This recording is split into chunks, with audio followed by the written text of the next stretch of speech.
Imam Busiri itu ngeluh, saya ini orang yang banyak kesalahan. Di antara salah saya adalah saya bisa ngomong tapi tidak bisa melakukan. Yaitu saya ngomong misalnya orang supaya tahajud, saya tidak tahajud. Saya ngomong orang supaya sholat sunat, saya nggak pernah sholat sunat. Itu sarahnya itu yang menyarai itu kan Imam Bajuri itu, yang sarah Burdan. Itu mengkritik begini. Kalau Anda ngendikan itu fi ma'radi dzammin nafsi, yaitu dalam konteks Anda mengkritik diri sendiri oke. Tapi omongan Anda salah. Karena secara usul fikih fatal. Fatalnya begini. Misalnya saya nggak pernah tahajud. Ya mungkin itu nyata. Mungkin itu nyata. Apakah kemudian saya tidak boleh mengatakan at-tahajjudu sunnatun? Apa saya diwajibkan diam hanya karena saya tidak pernah tahajud terus saya seorang kiai yang haram mengatakan at-tahajjud sunnatun. Assalamualaikum warahmatullahi wabarakatuh. Bismillahirrahmanirrahim. Tabarakalladzi nazzala al-furqana ala 'abdihi liyakuna lil 'alamina nadhir. Allahumma shalli wa sallim ala sayyidina Muhammad wa ala alihi wa sahbihi wa barik wa sallim asma'in. Amma ba'du. Engkang kula hormati Kiai Haji Abdul Hanan wa ahli baiti, sedanten kanca-kanca santri peminat ilmu tafsir dan ilmu hadis ingkang kula hormati. Berbicara tentang ilmu tafsir, ada beberapa ulama yang menghindari kata tafsir. Karena makna tafsir itu memaknai atau menduga apa yang dikehendaki Allah. Tentu itu sulit. Satu, bahwa faktanya kita sudah tidak bisa komunikasi dengan Allah. Karena tidak ada wahyu lagi. Sehingga dari kehati-hatian ini pernah suatu saat Abu Bakar ditanya, ma makna abban fi qaulihi ta'ala wa faqihatan wa abba. Beliau menjawab, saya tidak lagi pantas hidup di atas bumi, di bawah naungan langit. Jika saya mengatakan naqulu fil Quran, jika saya harus berpendapat tentang Quran apa yang tidak saya ketahui. Itu kehati-hatian yang dilakukan Sayyidina Abi Bakrin As-Siddiq. Tapi teori ini berbanding paradok, berbanding ekstrim. Ketika bahwa Quran itu diturunkan itu sebagai hudan, sebagai petunjuk. Kedua sebagai bayanan, sebagai penjelas. Dan ini yang saya yakini. Kalau sebagai penjelas, Quran itu harus jelas sekali dan bisa menjelaskan. Dan Quran mensifati dirinya wal kitabil mubin, demi kitab yang memberi penjelasan. Sehingga dari sudut ini, orang kafir pun mungkin memahami Quran. Dan menurut saya orang kafir pun bisa paham Quran. Kalau Ahok itu melintir Quran, tidak memahami Quran, paham? Senok harganya itu melintir Quran tapi tidak memahami Quran. Tapi bahwa Quran itu bisa difahami orang kafir itu ya. Logikanya gampang begini, kata Imam Syafi'i dalam kitab Ar-Risalah. Ketika Quran turun, itu pendengarnya itu udah ada yang Muslim. Belum ada santri Kewagian, nggak ada santri Lirboyo, nggak ada santri Sarang. Pendengarnya itu non-Muslim. Nah ini sampai nangan-nangan. Ketika Quran turun tuh pendengarnya Muslim atau non-Muslim? Non-Muslim. Andai kan Quran itu turun tidak difahami orang kafir, maka lalu objeknya siapa? Sasarannya siapa? Nah sebab itu akan aneh kalau kita yang mondok, misalnya ngaji Edkon, ngaji Alfiyah, ngaji Ulumul Quran, apa saja. Kemudian Anda tidak paham Quran. Padahal orang kafir saja bisa paham. Nah ini tantangan bagi kita. Sing kafir wis iso paham Quran, masa kita santri ndak paham Quran. Makanya begini, di antara awal-awal periode Makkiyah ada surat disebut qul ya ayyuhal kafirun. Katakan Muhammad ya ayyuhal kafirun. Karena mukhatabnya atau lawan dialeknya Nabi adalah orang-orang apa? Kafir. Mereka paham ketika dijelaskan Quran paham. Dan sebagian mereka menjadi mukmin karena paham. Itu termasuk isi makalah yang saya utarakan di sini. Mereka tanya, ya Muhammad, siflana robbak, amin dahabin, amin nuhasin, amin hajarin. Karena orang kafir jahiliyah itu punya tren. Yang namanya Tuhan itu fisik. Mereka punya Lata, punya Uzza, punya Hubal. Sehingga kalau Tuhan-Tuhan kita ini dari batu Muhammad, katanya Anda punya Tuhan yang berbeda. Lalu Tuhan Anda ini dari emas atau dari perak. Turunlah ayat full huwallahu ahad Allahus somad. Lagi-lagi mukhatabnya adalah orang kafir. Makanya ini juga akhirnya jadi ilmu madhab. Ilmu tentang firqah-firqah dalam Islam. Bahwa kesalahan terbesar orang Khawarij, sebagaimana yang dikutip Imam Bukhari. Nanti saya mencari di juz 4. Atau di juz 3, pokoknya di bab Babu Qitalil Khawarij. Karena Imam Bukhari punya adat diulang-ulang. Kata Ibnu Umar yang dikutip Imam Bukhari, innahum intolaku ila ayatin nazalat fil kufar faja'aluha alal mu'minin. Orang-orang Khawarij, atau kalau sekarang orang-orang radikalisme, itu meneliti Quran. Kemudian ketika ada kriteria manusia-manusia tertentu, itu dianggap itu kenanya orang Islam, korbannya orang Islam. Padahal awal mula ayat ini turun untuk orang kafir atau kritikan pada orang kafir. Oh, ini cilaka betul. Karena logikanya seperti yang dikatakan Imam Syafi'i, ketika Quran turun, ini nggak ada orang Islam, yang ada orang kafir. Sehingga mukhatabnya adalah orang kafir. Tapi ayat-ayat ini nanti dipakai Khawarij untuk mengcounter orang Islam. Sehingga mereka mudah mengkafirkan kita karena pakai ayat yang dari awal Allah mengkafirkan orang kafir, sekarang ayat itu dipakai mengkafirkan orang Islam. Ini saking gebleknya orang apa? Khawarij. Makanya kata kitab Fathul Bari yang menyarai Bukhari itu, yang mendorong orang Khawarij seperti itu adalah jahluhum bisyariah. Memang mereka benar-benar bodoh. Benar-benar goblok. Misalnya kita. Misalnya kita kiai atau kita ma'arif atau kita santri atau kita orang soleh. Kemudian kita tidak bisa melakukan apa yang kita katakan. Terus kita oke lah, kita kena kritik misalnya atak murunan nasa bil birri apa? Watan sauna anfusakum wa antum taslunal kitab. Terus kita katanya bisa ngomong tapi tidak bisa melakukan. Terus dikritik dengan ayat itu. Itu mestinya tidak tepat. Karena itu asbabil nuzulnya adalah orang-orang Yahudi karena tahu bahwa sifat Rasulullah itu ada di Taurat. Mereka menyuruh keluarganya itu masuk Islam, tapi mereka sendiri tidak mau Islam. Kemudian turunlah ayat atak murunan nasa bil birri wa tansawna anfusakum wa antum taslunal kitab. Afala ta'qilun. Sekarang perbandingannya begini. Misalnya ada orang Islam, taruh saja Zaid. Zaid itu maling. Ya maling, konsisten dia malingnya sampai tua. Terus menurut Anda, Zaid yang muslim ini, muslim, Zaid itu muslim tapi maling. Jangan bilang maling tapi muslim, dia itu, ya. Kemudian Zaid bilang ke anaknya, Cong, kowe aja dadi maling, dadi santri sing soleh, sing maling bapak tok.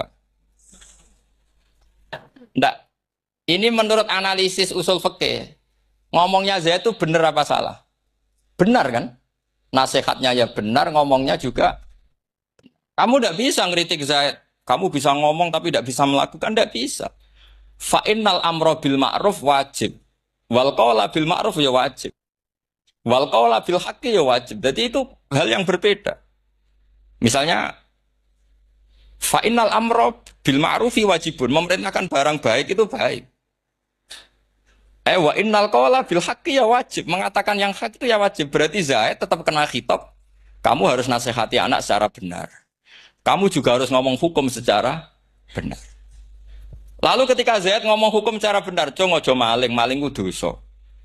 Cong ojo nerusno profesine bapak maling, maling itu tidak benar.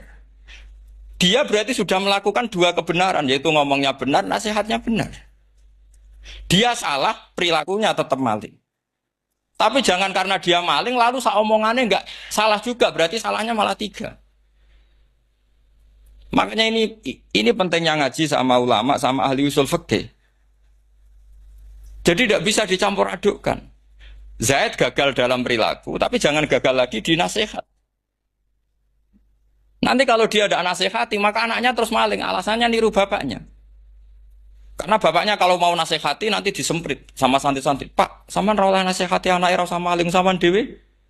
Maling, oh tidak bisa. Cara usul fikih itu malah yudroku kulluh, la yudroku napa? Kulluh, atau bahasa populernya al-maisur la yaskutu bil maksud.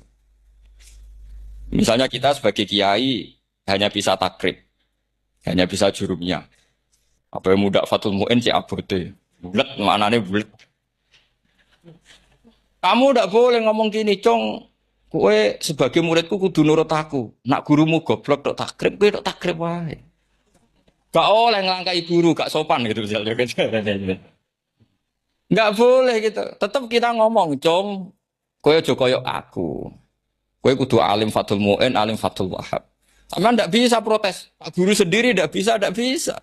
Kebenaran tetap sebagai kebenaran. Meskipun kita tidak kuat melakukan atau tidak bisa melakukan. Lagi-lagi ayat itu sebenarnya ada untuk kita. Untuk orang Yahudi. Ya ta'murunan nasa bil birri wa tansawna anfusakum wa antum taslunal kitab. Sebab itu istidlal dengan Quran itu memang resikonya tinggi. Kalau tidak bagi mutabakhir. Karena ya itu tadi. Ini harus ada pengetahuan yang luas tentang asbabun nuzul, tentang kriteria. Nah, kalau terpaksa, saya katakan terpaksa, kalau terpaksa kita itibar itu boleh, tapi itu terpaksa. Bahwa Allah mengkritik orang yang bisa ngomong tapi tidak bisa melakukan. Tapi itu secara usul fikih itu runyam. Teori ini runyam sekali, fatal. Sama lihat tuh di kitab Bajuri atau di kitab-kitab fikih yang lain. Ketika Shahibil Burdah atau Shahibil Bur'ah itu yang Imam Busiri itu Muhammad bin Busiri. Ini salah nama tapi kadung populer. Jadi sebetulnya Imam Busiri itu Shahibil Bur'ah bukan Shahibil Burdah tapi kadung terkenal Burdah kita ikut-ikutan apa? Burdah. Imam Busiri itu ngeluh, saya ini orang yang banyak kesalahan. Di antara salah saya adalah saya bisa ngomong tapi tidak bisa melakukan. Yaitu saya ngomong misalnya orang supaya tahajud, saya tidak tahajud. Saya ngomong orang supaya sholat sunat, saya nggak pernah sholat sunat. Itu sarahnya itu yang menyarai itu kan Imam Bajuri itu, yang sarah Burdah. Itu mengkritik begini. Kalau Anda ngendikan itu fi ma'radi dzammin nafsi, yaitu dalam konteks Anda mengkritik diri sendiri oke. Tapi omongan Anda salah. Karena secara usul fikih fatal. Fatalnya begini. Misalnya saya nggak pernah tahajud, ya mungkin itu nyata, mungkin itu nyata. Apakah kemudian saya tidak boleh mengatakan at-tahajjudu sunnatun? Apa saya diwajibkan diam hanya karena saya tidak pernah tahajud, terus saya seorang kiai yang haram mengatakan at-tahajjud sunnatun? Saya harus tetap mengatakan kalau tahajud itu sunat. Saya kalau punya santri terus saya bilang, Cong, napas nganggur yuk, tahajud. Tahajud itu sunat. Karena mengatakan kebaikan pasti bagian dari kebaikan itu sendiri. Makanya kata Imam Bajuri, fakaifa yakunul amru bil ma'rufi mazmuman. Bagaimana mungkin sesuatu yang jelas baik karena memerintahkan kebaikan mazmuman menjadi sesuatu yang tercela hanya karena yang mengatakan tidak melakukan. Fa innal fi'la ya amrun wal hukmu ya amrun akhar. Itu beda. Jangan karena Anda tidak minum teh karena diabetes. Terus Anda kalau ada tamu tidak disuguhi teh. Karena saya sendiri tidak minum teh. Wah ya repot kan gitu. Nah itu lagi-lagi tadi orang Khawarij salah ketika mengartikan ayat yang harusnya objek kritiknya itu orang kafir, kemudian karena Quran lama sekali dibaca orang Islam, sampai orang itu lupa kalau Quran awalnya turun diantaranya adalah membenahi akidahnya orang kafir, sehingga korbannya orang Islam. Itu mirip seperti cerita kita ya, santri-santri itu kalau punya musuh, Itu baca Hizib Nasor. Dulu pengarang Hizib Nasor itu musuhnya orang fasik, sehingga dihizib. Santri ora di musuh wong fasik, duwene kancane dhewe. Akhirnya kancane yang kena hizib. Nah ini penting saya aturkan ya sama seperti itu. Lama sekali Quran itu hanya dibaca orang Islam dan komunitasnya Muslim. Sehingga seakan-akan semua kritikan Quran itu pada orang nopo Islam. Padahal jelas Quran ada kul ya ayyuhal kafir. Jelas mukhatabnya orang kafir. Sada kata lakum dinukum waliyadin. Nah ini penting kalau aturakan. Makanya kalau melihat itu, Quran jelas bisa difahami orang kafir. Bahkan banyak orang kafir yang menjadi muslim karena faham maknanya apa? Faham maknanya Quran. Itu jelas sekali. Itu masyhur sekali dialeknya Nabi dengan Walid bin Mughirah, dengan Utbah, dengan banyak sekali termasuk dengan Abu Jahal, dengan Abu Lahab. Bahkan orang-orang kafir Quraisy itu menyewa namanya Musailamah Al-Kadzab. Kalau di sini umumnya baca Musailamah apa Musailimah? Trennya di sini. Pakai fathah ya. Oh, itu entah ya, nggak tahu saya yang masalah yang mana itu kan, karena memang kalau dalam ilmu riwayat itu sekali salah baca itu kasus betul kayak Sa'id bin Musayyab atau Sa'id bin Musayyib itu ketika beliau sugeng itu kalau dipanggil Sa'id bin Musayyab itu marah besar karena maknanya Sa'id al-Musayyab itu yang ditawan, makanya beliau bilang sayyabatni Irak wa anal Musayyib, orang Irak mengatakan saya ini ditawan, sebenarnya saya yang menawan mereka. Tapi al-masyhur itu dibaca Sa'id bin Musayyab. Padahal dia tidak mau dipanggil Sa'id bin Musayyab. Sa'id bin Musayyab. Karena nama ini penting. Pentingnya begini. Ini kata Rasulullah kalau sedang guyon. Kata Nabi, mbok kamu itu sekali-kali mikir. Kenapa saya ini diberi nama Allah Muhammad? Ini hadis sahih di Bukhari ada, di Kitabul Adab. Banyaklah teks ini. Kenapa ya Rasulullah? Allah itu senang bingung wong kafir kata Rasulullah. Karena Abu Jahal kalau manggil saya jadi bingung. Itu kalau orang Arab kan pasti tahu maknanya. Muhammad maknanya orang yang terpuji. Sehingga kalau Abu Lahab ngomong itu jadi paradok. Hei orang yang terpuji, kamu bohong. Kan jadi aneh. Ya Muhammad kadzabta. Hei Muhammad kamu bohong. Kalau diterjemahkan hei orang terpuji, kamu bohong. Itu akhirnya sahabat tertawa-tawa. Karena cek pinter deh pangeran milih nama kamu ya Rasulullah. Karena ini bingungkan musuh itu. Makanya kalau kamu udah anak kiai, itu anak kamu panggil namakan saja Agus. Pasti satu pondok manggil Gus semua. Nah, itu aman itu. Boy yang nggak seneng tetap panggil Gus. Karena kalau untuk Gus putra kiai kan butuh di bapak kiai kan bapak kadung kiai itu kan. Itu ada triknya, yaitu anaknya dinamain. Nah, itu Rasulullah itu sudah dipilih sedemikian rupa oleh Allah. Perilakunya benar, ahwalnya benar, sak namanya juga benar. Sehingga ketika Abu Jahal, Abu Lahab tahu bahwa nama Muhammad ini problem, karena ini madah. Madah itu memuji. Sehingga mereka kalau mencari Muhammad itu bilang, Ainal madmum. Mana orang yang tercela? Terus orang-orang Quraisy tidak paham, kamu nyari siapa? Akhirnya mereka bilang, Ana atlubu Muhammad dan saya cari Muhammad. Akhirnya bilang Muhammad lagi. Nah itu. Nah, Quran juga main di ranah nama.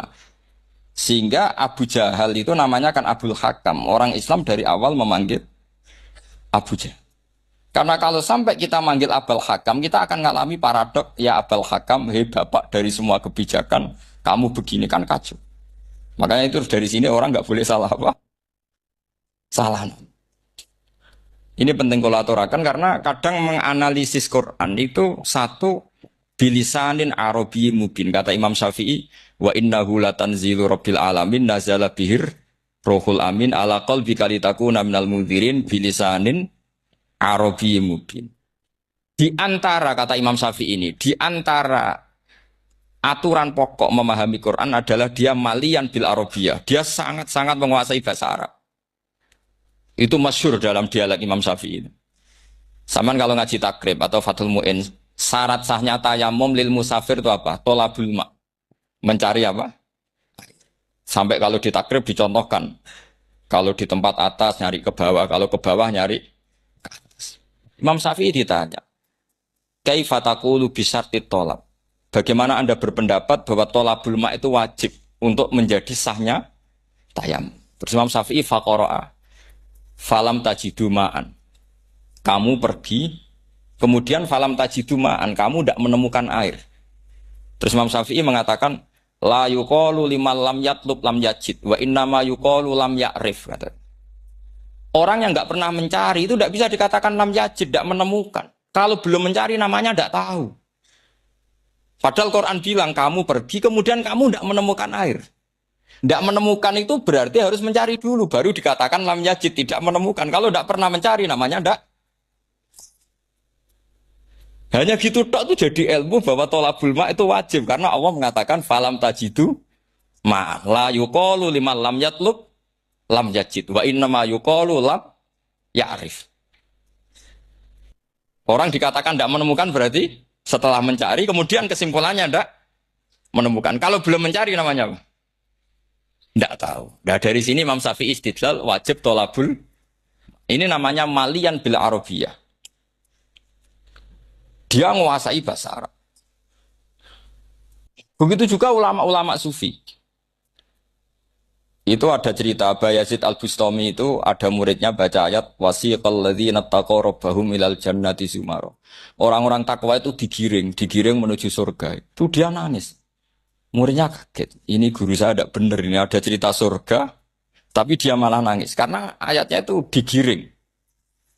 Terus kata Abu Yazid, mereka itu di mana saja. Masa ke surga aja butuh digiring?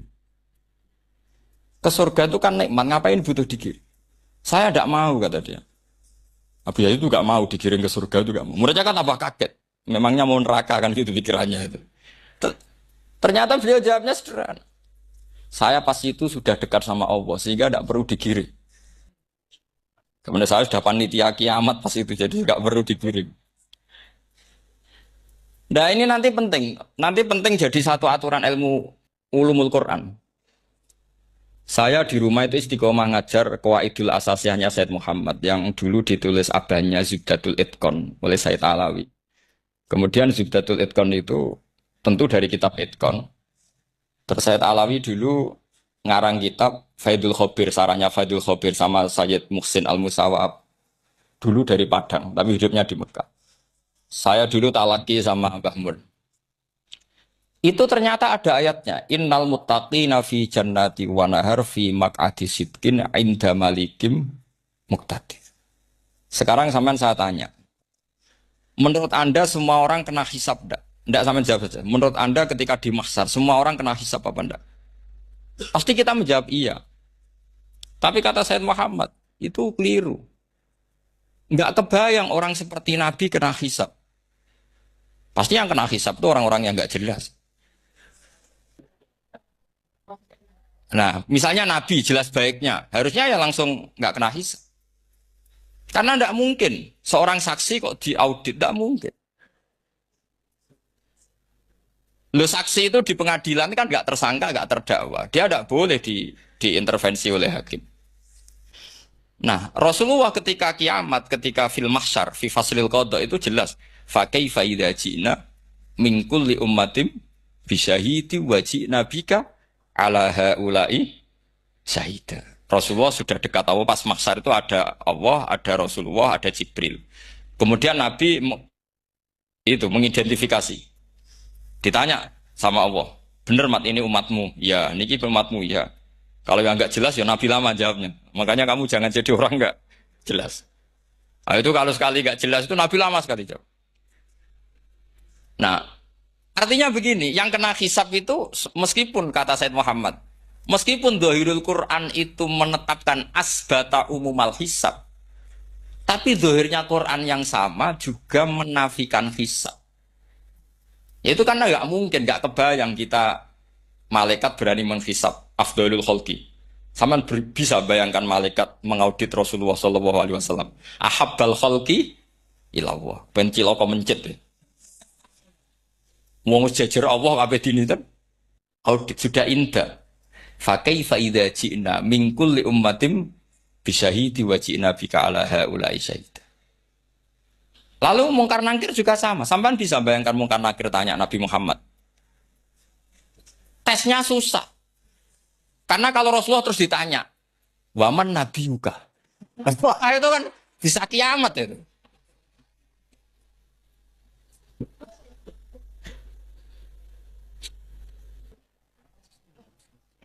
Paham ya?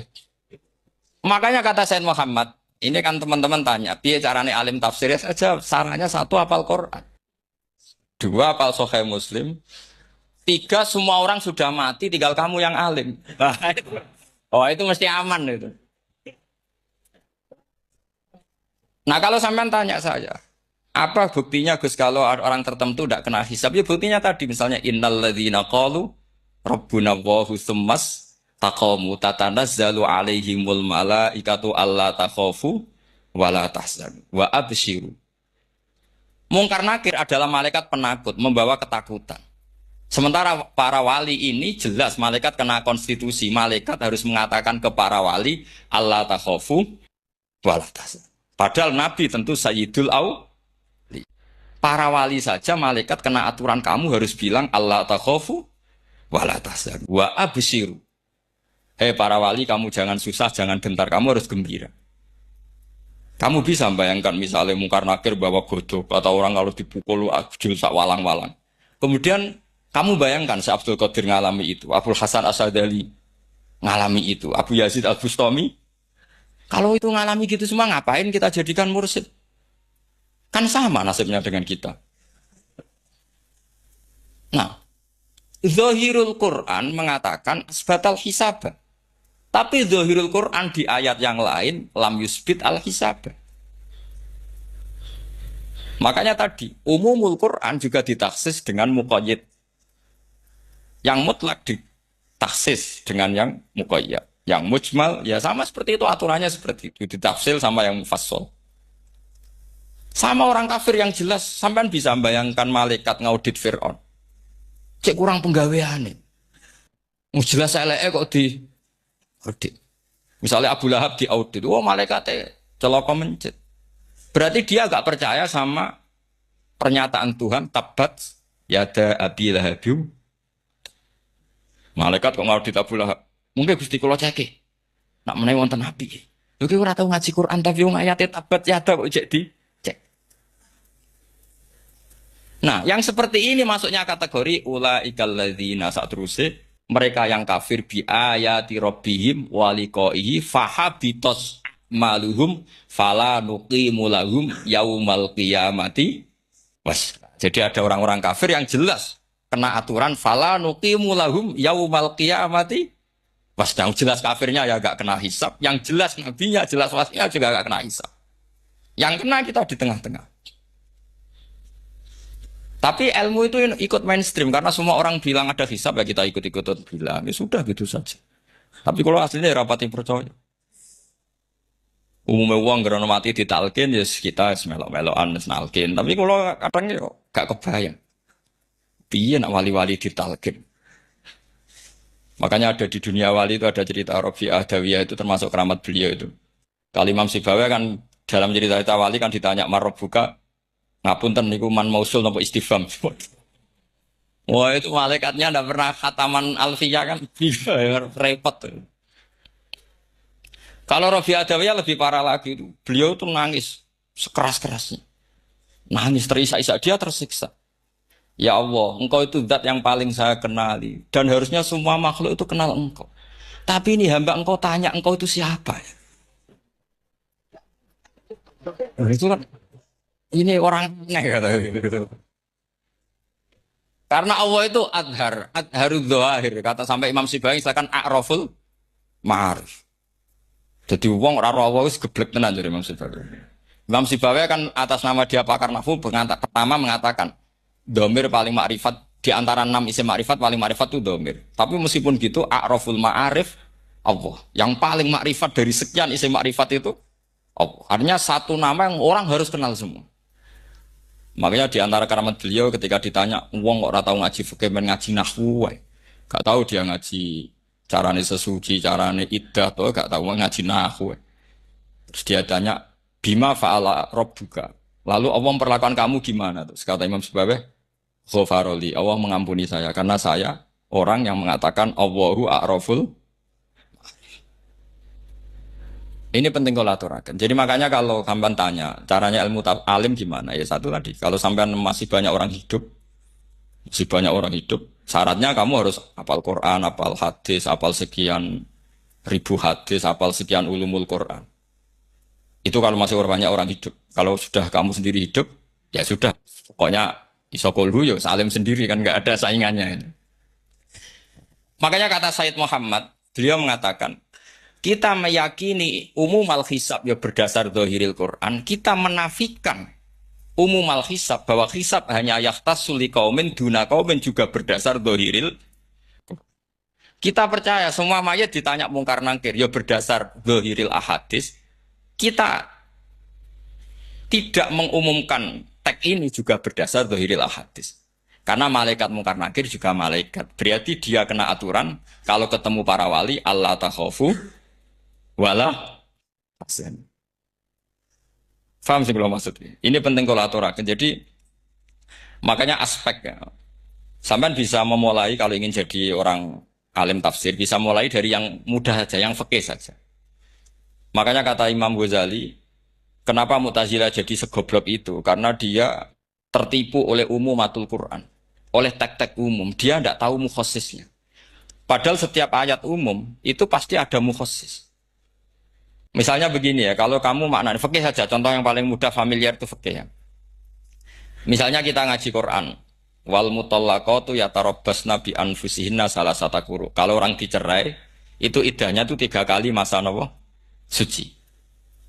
Apakah aturan iddah seperti ini hal hadhil iddah amatun likulli mutallaqatin am li mutallaqatin makhsusah? Apa ini semua mutallaqah iddahnya pasti salah satu quru apa orang tertentu? Ya enggak, asal dia mutallaqah pasti iddahnya salah satu quru. Anda goblok, Anda salah besar. Kalau misalnya yang dicerai adalah orang hamil, iddahnya apa? Salah satu quru apa watil hamli? Watil hamli. Kita butuh ayat lain, wa ulatul ahmali ajaluhunna ayyadun hamli. Sama seperti kita ngaji, walladzina tawaffawna minkum wa yadharuna azwaja yatarabbasna bi anfusina arba'ata asyhurin wa asyra. Asal wanita ditinggal mati suaminya, maka iddahnya 4 bulan 10. Apa semuanya demikian? Enggak. Misalnya orang hamil iddahnya biwatil hamil. Artinya kalau Anda tertipu umumatil Quran, berarti Anda sama dengan menghukumi orang ditolak semua iddahnya salah satu. Sama misalnya orang sekarang dalil-dalil wa may yatawallahum minkum fa innahu minhum. Kalau berkawan orang kafir, maka dia menjadi kafir. Itu kan fatal. Semua nabi berkawan orang kafir. Karena dakwahnya memang sama orang kafir. Lo coba, andai kan sampean hafal Quran, itu sama teori itu tuh mungkin menyedihkan. Coba istilahnya Quran. Wazkur akho'at. Wa ila adin akhawum huda. Wa ila samuda akhawum. Terus semua umatnya yang kafir disebut akhawum. Akhaw itu artinya apa? Saudara. Mereka yang berkawan sama orang kafir. Makanya butuh analisis fikih untuk maknani wa may yatawallahu minkum fa innahu. Setelah dianalisis fikih, ternyata semua nabi diistilahkan wa ila madyan akhahum syuaiba, wa ila adin akhahum huda. Akhaw itu artinya apa? Saudara. Kalau sama tanya, lalu logikanya gimana? Kata kitab-kitab kan wa ingkana dasarin fajanibhu suratan. Kalau ada teman buruk, jauhi. Kalau teman baik, temani. Kalau cara usul fikih gampang. Kancanan maling dosa, wong kok kancane maling. Tapi nak dakwai maling. Apik kan? Aku orang ngancani kok dakwai dandani. Selesai kan? Ngancani maling elek, nak dakwai maling. Apik. Demenan rodo elek, nak didik apik kan itu seperti itu. Nah, ini penting kalau aturakan. Dan di sini ini makanya NU itu punya sejarah panjang. Banyak wali-wali yang jadab. Yang coro zahir itu kancanan fasek-fasek. Orang syariat bingung, ini wali kok berteman orang fasik. Ya kalau kamu bahasakan teman ya masalah, kalau kamu bahasakan ini binaan. Enggak, sama jawab saja, kalau dibahasakan teman masalah enggak masalah kan, tapi kalau dibahasakan itu binaan, selesai kan? Sama, Nabi berkawan orang kafir itu enggak karena berkawan, itu binaan Nabi. Memang Nabi itu jadi Nabi, objeknya adalah mengislamkan orang kafir. Ya berlama-lama Nabi dialek dengan mereka, muasyarah sama mereka. Bahkan Nabi diharuskan bersikap baik sama mereka. Itu yang disebut fabima rahmatim minallahi napa lintalahum walakum tafadzur ghalidul qalbi lan faddu minhum. Tapi sekarang itu orang sudah tidak pakai ilmu. Orang-orang radikalisme itu nggak pakai usul fikih. Pokoknya kalau ada ayat terjemahnya gini ya sudah itu jadi madhab. Akhirnya kecelakaan seperti ini. Pokoknya kalau ada ayat faktulul musyrikina haitsu wajadtumuhum wa khuduhum wahsuruhum wa'udu lahum kulla marsad. Sudah apalnya ayat itu saja. Dia tidak mau ngapalkan misalnya qatilul ladzina yuqatilunakum. Ada ayat lagi wa akhrijuhum yamin haitsu akhrajukum. Sehingga ulama kita membagi kafir itu ada harbi, kita musuhi, ada zimmi, ada muahad, ada musta'man. Itu ulama karena tahu tidak semua orang kafir itu harbi. Tidak semuanya zimmi, tidak semuanya muahad, tidak semuanya musta'man. Kalau harbi oke, kita perang, kalau zimmi ya kita bina. Kalau muahad ya sesuai perjanjian kita, kompensasinya apa, MOU-nya kayak apa. Tapi apalnya mereka ayat satu tema. Nah celakanya kita yang ngaji di pondok-pondok yang katanya spesialis ingin alim tafsir, apalnya ya satu ayat juga. Wah itu kan satu ayat versus satu ayat. Itu ngeri. Makanya kalau sama tanya saya, ini katanya di acara ini sama tanya, gimana caranya jadi ahli tafsir? Saya jawab gampang. Caranya itu hafal Quran, hafal hadis, terus hafal ulumul Quran. Ya misalnya Naduman ya Faidul Khobir lah. Kalau kitab Nasar ya minimal itu setengah lanya itkon lah. Kalau nggak lanya-lanya amat ya agak lanya. Karena kitab tafsir itu gampang. Teorinya itu mudah sekali. Misalnya al-ibratu bi umumil lafzi la bi khususis sabab. Itu sama dengan kayak kaidah fikih. Karena kalau kaidah fikih itu saya itu pernah dibisui kiai itu. Ini kisah nyata itu. Dibisui kiai itu. Pas Basul Masail dulu saya itu masih sering mau Basul Masail. Ini mun pensiun mun mboten niku. Dulu saya dengan Gus Zofur putrane Mbah Mun itu sering makili Pondok Anwar Basul Masail fikih. Tapi tidak tahu ceritanya Gus Zofur jadi dokter tafsir, saya juga kok tahu-tahu menekuni tafsir. Lama-lama orang itu lupa status saya yang fakih ya. Makanya saya itu ya kadang eman gitu karena ini status penting juga. Tapi status fikih itu kadang memang menyesatkan. Karena begini, itu dulu pernah ada Basul Masail itu begini. Ini kisah nyata ini. Ada desainer baju putri untuk putri, anak putri. Kemudian desainer itu menciptakan satu celana pendek atau celana seperempat. Dengan desain ini pasti kalau dipakai itu auratnya itu kelihatan. Bagaimana hukumnya desainer ini? Apa termasuk mimman sarro'a as-sayyi'ata? Karena terjadi kasfil aurat. Apa enggak? Rata-rata kalau kiai yang khusyuk-khusyuk, yang sepuh-sepuh, desainer itu dosa. Gara-gara tren pakaian ini wong wedok buka aurat. Tapi kiai-kiai alim yang muda-muda, entah saking belingnya, entah saking pinternya, tidak tahu. Bilang begini, Pak Yai, yang didesain apa? Ya celana itu. Lalu celana itu fungsinya nutupi apa buka aurat? Ya nutupi. Lu kan lumayan urun nutupi. Kalau haram ya dicopot. Lu kan malah parah itu. Bingung kayak gini. Sampai bilang gini. Wah semuanya. Itu kan makanya ini guyon ilmiah. Repotnya ngadepi orang alim muda. Itu kan mbok gedingi ku ilmiah. Mbok senengi fasik.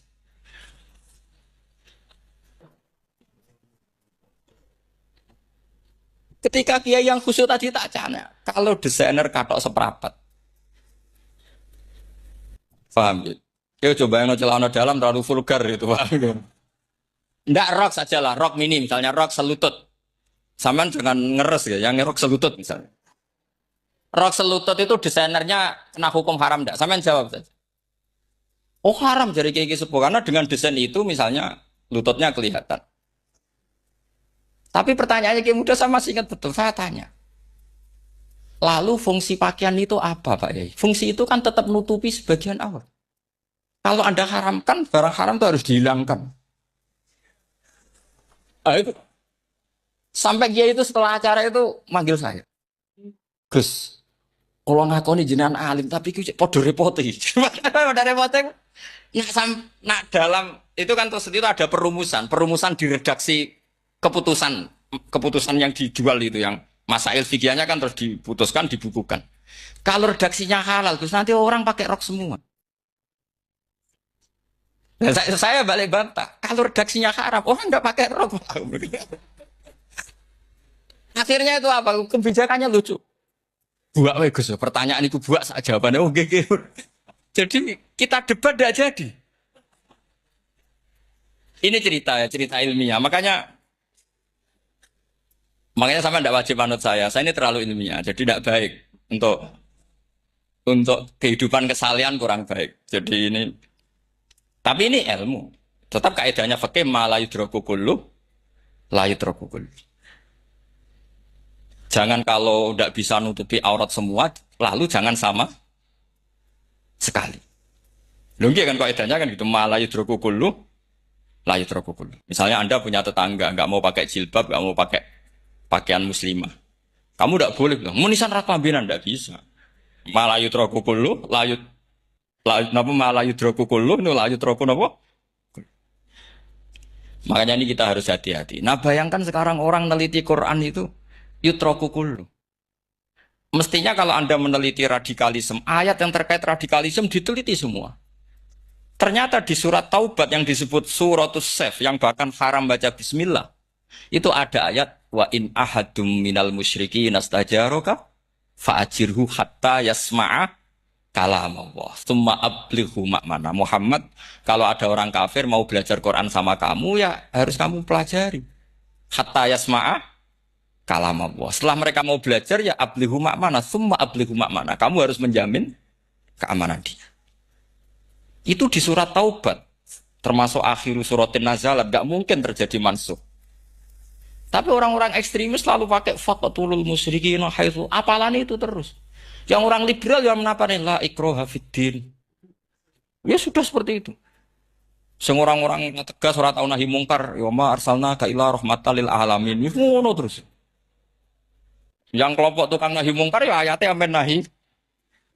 Saya tuh heran, kenapa mereka punya masalah dengan hafalan kayaknya. Kenapa sih hafalannya kok pedot itu? Kita yang hafal semua bingung. Jadi akhirnya kita yang pinter anut sing goblok karena saya tuh pernah loh debat sama orang salah, debat gitu. Setelah saya mengutarakan sekian hadis, ada tuh Pak hadis tuh. Harusnya kamu ngaji saya, ada debat-debat tuh yang level. Kalau nggak level tuh nggak boleh. Mau itu kan ngeri. Makanya ini penting ya kalau sampean tanya ingin jadi alim tafsir ya harus hafal Quran semua. Nah, kalau tidak mungkin yang nunggu orang semua mati baru Anda jadi ahli tafsir. Karena tidak ada musuhnya. Tapi saya pastikan orang kafir pun bisa memahami Quran. Yaitu tadi hatta yasma'a kalam Allah. Sayyidina Umar itu masuk Islam itu gara-gara dengar adiknya baca Toha. Ma anzalna alikal Qur'ana litashqa illa tadhkiratal liman yakhsha tanzilam mimman khalaqal arda was samawati ula ar-rahmanu alal arsis tawa. Itu dia ma huwa bikalamil basar. Tidak mungkin seperti ini karangan manusia itu tidak mungkin. Akhirnya dia Islam. Banyak orang Islam karena diperdengarkan Quran. Karena memang notnya sudah unik, makna kualitasnya juga sudah unik. Semuanya itu unik, indah. Sampai sekarang pun orang kafir itu orang paling tahu Quran. Makanya Allah mensifati orang kafir itu hasadam min indi anfusihim mim ba'di ma tabayyana lahumul haq. Sekarang sama saya tanya, orang sing tabayyana lahumul haq itu orang paham apa orang enggak paham? Mereka orang kafir itu mengingkari Quran padahal mim ba'di ma tabayyana lahumul haq, setelah kebenaran nyata bagi mereka. Nyata bagi mereka artinya orang kafir paham atau tidak paham? Faham. Cuma mereka punya penyakit hasadam min intianus. Mereka juga kalau ada ayat tentang ahkam yang memberatkan, mereka bilang, I'ti bi Qur'anin ghairi hadza au badil. Muhammad harusnya jangan tema itu yang diangkat, bu cari Quran yang lain yang enggak tema itu. Mereka sampai memilih tema itu karena paham apa karena tidak paham? Karena paham. Makanya di makalah saya pastikan ngaji tafsir itu gampang karena orang kafir pun bisa. Kalau kasus Ahok itu bukan paham itu melintir, beda, paham sama melintir itu beda. Wah, itu diterjemah Kemenang tuh jangan mengangkat kawan orang Islam, bukan mengangkat pemimpin. Ya likanya kalau ngangkat teman saja tidak boleh, apalagi ngangkat pemimpin. Fatal mana berteman sama orang salah sama ngangkat. Saman kancanan maling ini apik nak menawa nang andani. Terus ngangkat. Maling ke pimpinanku. Parah mana?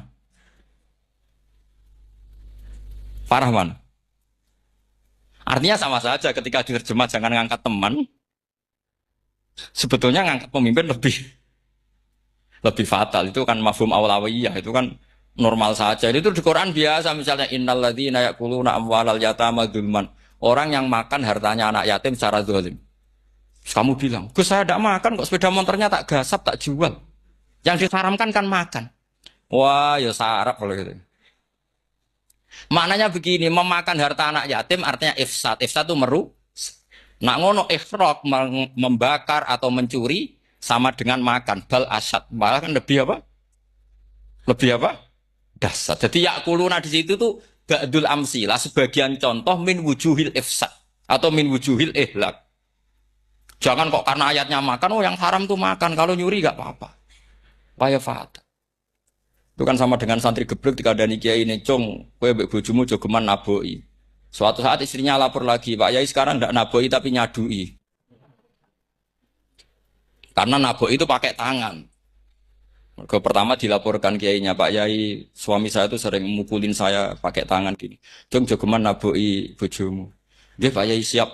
Satu saat istrinya lapor, "Pak, tetap benjut kenapa? Kalau nak ini disadui." Kepikirannya, sing haram nabok, nak nyaduk halal. Oh itu kan ngajak goblok bareng. Nah masalahnya di usul fikih kasusnya seperti itu. Makanya saya ini kadang ya maliki sekali. Kadang saya itu maliki sekali. Kadang ya. Misalnya begini, saya beri contoh.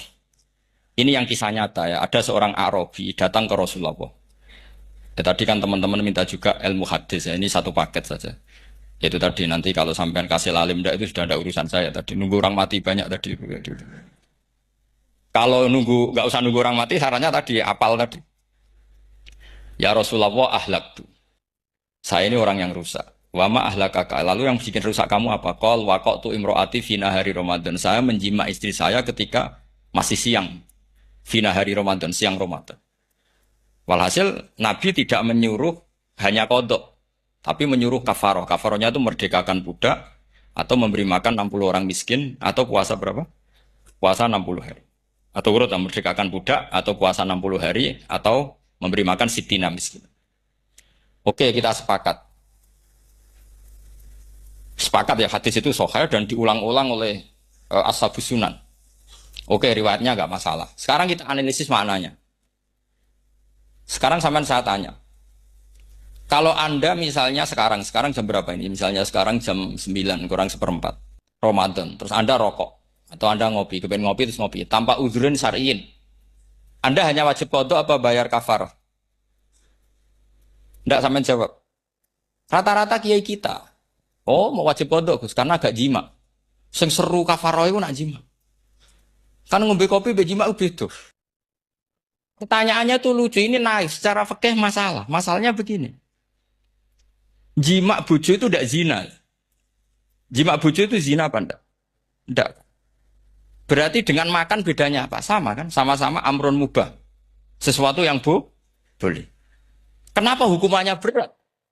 Makanya kata Imam Malik, enggak itu nilainya. Nilainya adalah hadku hurmati Ramadan bi ghairi udhrin syar'iyyin. Makanya kata Imam Malik, siapapun yang makan fina hari Ramadan, iftar apapun fina hari Ramadan bi ghairi udhrin syar'iyyin, maka hukumnya sama dengan jima fina hari Ramadan. Karena sama-sama ihlak ifsad hurmata Ramadan bi ghairi udhrin syar'iyyin. Enggak, ini ilmiah. Kamu udah harus cocok, tapi otak kamu harus percaya. Loh iya kan beda kan. Saya secara nafsu tidak cocok, cek berarti. Tapi ilmiah saya setuju. Kalau Kiai Ngandani itu kan pasti pakai badul amsilah. Kan nggak mungkin semua contoh disebut. Jong kowe nak mlaku-mlaku jogeman delok wong wedok iku mari setan. Mboten delok, Mbah, nyekel lu malah parah to. Ndak bisa. Makanya ini masalahnya lafat. Ini kembali ke Imam Syafi'i bilisanin arabiyyim mubin. Ketika seorang kiai bilang, "Cung jogeman delok cawe itu," adalah mengungkapkan al-muharramat. Bukan mentaksis yang haram itu hanya melihat. Saya ulang lagi ya. Ketika seorang kiai bilang, "Cung jogeman delok wedok sing haram," itu semangatnya adalah melawan keharaman, bukan mentaksis yang haram hanya del. Itu di Quran normal semua, di semua lugat ya biasa. Itu kan sama seperti misalnya seorang bang ngasih uang cucunya, "Cung, tak kayak duit 100.000. Cung, gue tuku es." Terus gue mendingan, "Nak ragu tuku es haram iki kan ngongkone tuku es." Lah kepen putumu mati kan nyeben 100.000 gue tuku es. Ya mulai dulu istilahnya nambahnya ke ibu tuh, "Cung, 100.000 gue tuku es." Cara wong kuno. Maksudnya gue pokoknya umumnya cah cilik senane es menyebut. Ya sudah seperti itu. Sama seperti Quran menghentikan begini. Ini memang salate yang fikih dulu, yang pokok-pokok. Di antara yang enggak boleh dikawin adalah wa antasma'u bainal ukhtaini illa ma qad salaf. Kamu enggak boleh menikahi Sri dan Zainab, kakak beradik. Sudah sepakat gitu. Fi nikahin wahid enggak boleh al jam'u bainal ukhtain. Jadi mbaknya kamu kawin, adiknya kamu kawin fi nikahin wahid. Tapi nak ngeduni boleh, berarti kan dengan waktu yang berbeda.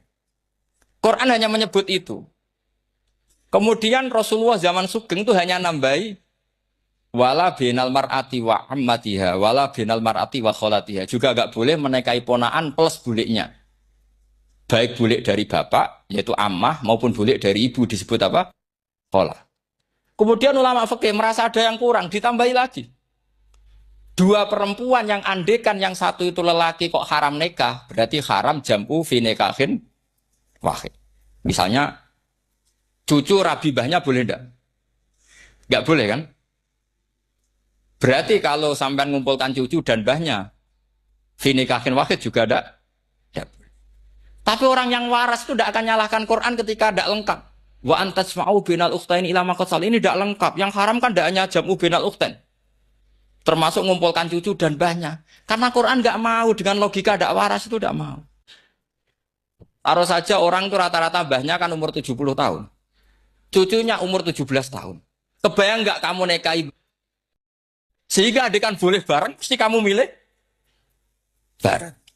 Makanya Quran hanya bakas wa antasma'u final ukhtain. Karena yang mungkin masih menggugah selera itu dua. Tapi kalau cucu sama mbahnya itu, kalau ada yang masih selera kan, ya sarap tuh.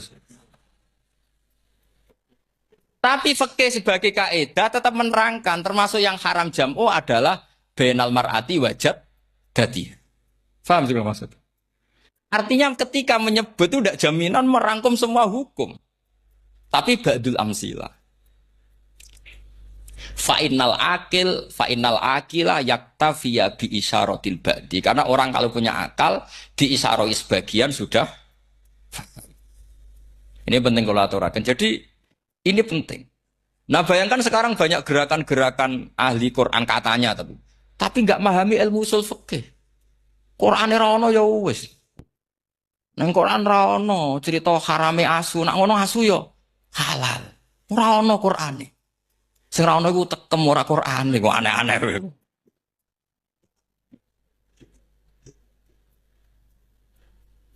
Itu kan sama terus sampean misalnya tadi jam 09.00 Ramadan tambah uzurin syariyin terus mangan mie rokokan. Itu kan melecehkan Ramadan biwiri uzurin syariyin. Karena melecehkan hurmata Ramadan kena sanksi separah itu. Jangan kamu terus bilang, tapi Nabi hanya bilang masalah jima finar Ramadan. Jima istri itu hukumnya itu tidak zina, hukumnya itu mubah sama dengan makan. Ini cara madzhab Maliki, tapi kita alhamdulillah madzhab Syafi'i. Ya, itu masalahnya. Berhubung itu menguntungkan sami'na wa ata'na. Nah, itu. Tapi saya sendiri dalam konteks ini, saya itu ya sangat-sangat Syafi'iyah, sangat-sangat Syafi'iyah. Dalam banyak hal sangat-sangat Syafi'iyah. Tapi dalam banyak hal kadang-kadang saya ya Maliki. Nah, itu kan kalau sama tanya kenapa gitu? Ya hikmah baca banyak saja. Karena yang Syafi'i itu ya karena bacanya hanya Syafi'i. Itu bukan fanatik, itu keterbatasan. Itu beda, ada apa itu namanya tidak fanatik, itu keterbatasan. Itu beda sekali. Jadi kita harus ngaji yang banyak. Saya termasuk utang ya sama Imam Syafi'i itu baca kitab Ar-Risalah. Itu kitab yang kadang satu ulama baca sampai 500 kali.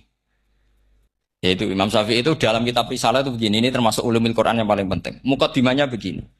Wan nasu sinfani min awalil amri. Wan nasu sinfani. Ketika Rasulullah datang membawa Quran itu manusia hanya ada dua. Al kuffar sing dari jenis ahli kitab dan kuffar dari jenis yang tidak ahli. Bahkan tidak ada orang Islam zaman itu. Pertama Nabi jadi Nabi itu adakah pendengar yang Muslim? Kan tidak ada. Semuanya ahli kitab. Makanya susah kalau Quran kamu analisis korbannya orang Islam tuh kata Ibnu Umar tuh lucu. Dulu tuh mukhotobnya tuh orang kafir, jelas kuliah ayuhal kafir. Ya ayuhan nasu butuh rabbakum alladzi khalaqakum. Jelas orang kafir. Karena orang Islam nggak mungkin dikhatabi ubudu rabbakum. Makanya Imam Suyuti kalau nafsir itu ngeper ubudu rabbakum wahiduhu. Tapi kalau mukhatabnya orang Islam, dawimu alal ibadah atau dawimu alat tauhid. Karena dia tahu kalau mukhatabnya orang kafir, ubudu ya masih wahidu. Kalau sudah Islam kok dihitopi ubudu, mudawamah alal ibadah. Itu saking alimnya Imam Suyuti. Ini saya teruskan. Kalau mukhatabnya itu orang kafir ahli kitab, itu kemungkinannya ya dua. Cara mereaksi Quran. Yaitu disebut lam yakunil ladina kafaru min ahlil kitabi wal musyrikina munfakina hatta ta'tiyahumul. Jadi lam yakunil ladina kafaru, jelas kafaru itu umum. Kemudian ditafsir kafaru itu ada yang min ahlil kitabi. Berarti kafaru yang jenis Yahudi Nasrani. Ada kafaru yang min ahlil kitabi wal musyrikin. Kafaru yang jenis musyrikin, yaitu kafir Mekah. Karena cara kaidah nahwu al-atfu yaqtadi taghayyur, kalau ada ataf pasti konteksnya beda. Ja'a Zaidun wa Amrun, berarti Zaid ada Amar, Amar ya ada Bakar. Karena Ja'a Zaidun wa Amrun wa Bakrun. Pasti orang ini berbeda. Tidak boleh orang yang sama kamu pakai ataf. Ini sudah clear ya ini ya. Kemudian cara pandang mereka ya beda. Ketika Rasulullah mengajak tauhid, itu ahli kitab tidak masalah. Memang harusnya Tuhan itu satu. Tidak masalah bagi ahli kitab. Problem bagi ahli kitab adalah Muhammad itu nabi. Itu kita nggak suka. Kalau Tuhan satu oke, tapi kalau Muhammad nabi tidak oke. Kita bisa jadi nabi. Kata mereka, karena mereka merasa nasabnya sampai Ibrahim. Sementara zaman itu mereka sanksi Muhammad itu nasabnya kondi. Gak jelas. Ini penting kalau aturakan. Sehingga dalam konteks ini Allah menjawab ahli kitab dulu. Ini itu disebut Muhammad itu nasabnya jelas. Ini itu fihi ayatum bayinatum maqamu Ibrahim. Ini saya dengarin. Ibrahim itu jelas pernah ke Mekah. Bukti Ibrahim pernah ke Mekah adalah jejak kaki Ibrahim di makam apa? Makam mereka artinya buatan kuburan, buatan jejak kaki Ibrahim ketika bangun Ka'bah. Fihi ayatum bayinatum maqamu Ibrahim. Pun. Kalau Ibrahim pernah di Mekah artinya beliau pernah nikah di Mekah. Paling tidak punya dzurriyyah di Mekah. Ini Ismail dibawa ke Mekah. Jelas ayatnya wa id yarfa'u Ibrahimul qawaida minal baiti wa Ismail. Ini dengarin ya. Sebab itu saking alimnya berjanji itu beliau tahu betul masalah utama Rasulullah Muhammad adalah disangsikan nasabnya. Sebab itu kitab berjanji pertama cerita. Setelah dia alhamdulillah macam-macam awalu ma'anab tadi saat terus dia bilang wa ba'du fa'akul huwa Muhammad bin Abdillah bin Abdil Muttalib. Saat terus ya wabah dua Muhammad bin Abdullah bin Abdul Muttalib wasmu Syaibatul Hamdi Humidat Khisaluhus saniyah. Saat terus Ibnu Qusayn, saat terus Sumiyah bi Qusayn litaqasi fi biladi Qudatal Qasiyah. Karena dia tahu yang masalah bagi Rasulullah itu adalah masalah nasab bagi mereka yang kafir. Terus beliau ngendikan ditutup wa adnanu bila raibin inda dzawil ulumin nasabiyah ila dzabihi Ismail nisbatuhu Wah, jelas saya Adnan itu pasti puter cucu-cucunya Nabi Ismail. Karena orang Yahudi yang disoal Muhammad itu, kamu itu siapa? Kok tahu-tahu Nabi? Kamu orang Arab. Orang Arab itu tidak pernah ada Nabi. Yang Nabi itu normalnya orang Israel. Yaitu turunan Yahudi. Karena Yahuda bin Yakub bin Ishak bin Ibrahim. Akhirnya Allah membuktikan. Fihi ayatum bayinatum maqami. Bukti kalau Ibrahim pernah di Mekah adalah jejak kakinya di Mekah. Itu dekat Ka'bah. Ini jawaban Allah yang tentang ahli kitab. Karena sudah jelimet. Ada ilmu ansab, ada ilmu nasab, ada polemik kitab samawi. Kalau kafir Mekah ini goblok-goblok. Ketika Rasulullah pakai teori tauhid, orang kafir Mekah itu sangat gobloknya bilang gini, Muhammad, kita ini urusannya banyak, utang kita banyak, kasus saya banyak. Kok Tuhannya satu itu tidak cukup? Yaitu mereka mengatakan aja alal alihata ilahau wahida inna hadza la syai'un ujab. Bagaimana Tuhan hanya satu? Urusan kita banyak, masalah kita banyak. Tuhan nggak boleh satu, harus banyak. Sejumlah urusan kita. Ada Tuhan BPKB, Tuhan macam-macam lah. Ada Tuhan kredit, Tuhan kas, macam-macam lah. Kan. Sesuai sebanyak urusan kita. Mereka tanya, aja alal alihata ilahau wahida. Masa Tuhan satu? Inna hadza la syai'un ujab. Ini aneh. Tapi Rasulullah dengan sabarnya. Kalau yang seperti ini Allah menjelaskannya beda dengan yang pertama. Karena tadi orang kafir itu bisa min ahlil kitab, bisa wal musyrikin. Lam yakunil ladzina kafaru min ahlil kitab. Ada yang wal musyrik.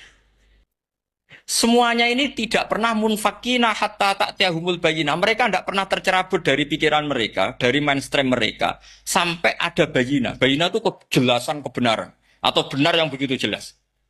Itu siapa? Rasulun minallah yatslu suhufam mutahhar. Akhirnya Nabi sabar. Saking sabarnya Nabi itu ngomong gini, ya di khalayak umum, mukhatamnya ya kafir semua. Hei saudara-saudara kami suku Quraisy, kita-kita ini sebangsa. Nabi tanya, Muhammad, ajaran kami itu benar, karena kami itu orang yang kita percaya. Tapi kali ini Anda aneh, karena ngajak satu Tuhan. Itu tidak mungkin, urusan kita banyak, satu Tuhan enggak mungkin. Tuhan harus banyak. Kita punya 3 aja kurang banyak kan, banyak punya Lata, Uzza, Hubal. Rasulullah dengan sabarnya ngendikan gini, hei kaumku, kalau kamu jadi pembantu, jadi buruh, senang mana punya majikan banyak sama majikan satu. Kalau majikannya banyak, itu perintahnya beda-beda. Seleranya, semua harus kamu lakoni, semua harus kamu taklui karena kamu harus nurut. Wah ya repot mat kalau di majikan banyak, oh ngerepoti mesti. Rasulullah tinggal nimpali. Tuhan kamu itu majikan kamu. Kalau Tuhannya banyak, perintahnya ya banyak. Seleranya beda-beda. Kamu bingung nggak? Wah ya bingung. Ya sudahlah, satu aja. Akhirnya mereka masuk Islam.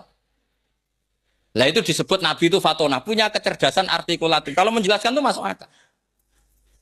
Lah itu disebut dorobawahu matalar rojulan fihi syuraka'u mutasyakisuna wa rojulan salamal dirojul. Hal yastawiyani masalah alhamdulillah. Nah ini penting. Allah membuat satu perumpamaan. Bagaimana ada satu pembantu yang punya majikan banyak, yang berbeda-beda seleranya, berbeda-beda perintahnya. Dengan kalau hanya satu majikan. Apakah sama? Mereka jawab, tidak sama. Enak punya satu majikan. Begitulah Tuhan kamu, harusnya satu. Jadi artinya gini, kalau kamu ngaji ulumul Quran, kamu harus tahu ini khitab ke kafir. Kafir yang mana? Ahli kitab atau kafir yang musyrik. Nah sekarang tidak tahu lagi, pokoknya kafir. Makanya kalau nanti debat mereka itu tidak goblok menewak. Makanya sama tidak usah ketularan goblok, sing pun gimpun, sing goblok itu rasa ditambahi pun kata dan ini pun. Ya karena kita ngaji jelas Qurannya kan lam yakunil ladzina kafaru itu masih ada min lil bayaniyah atau min li bayanil jinsi. Kafaru itu sopo siji min ahli kitab, 2 kafaru sing wal musyrik. Dua-duanya tidak pernah munfakina hatta ta'tiyahumul bayinah. Mereka tidak akan tercerabut dari pikirannya sehingga ada bayinah. Bayinah itu siapa? Rasulun minallah yatslu sufam. Nah, ketika Nabi menjelaskan asal-usul nasabnya bahwa Sayyid Adnan itu ila Ismail, Ismail jelas putra Nabi Ibrahim. Mereka terus baru iman karena ada fihi ayatum bayinatum maqamun apa? Ibrahim. Ya jadi saya kira demikian nanti kan akhirnya jaminan teman.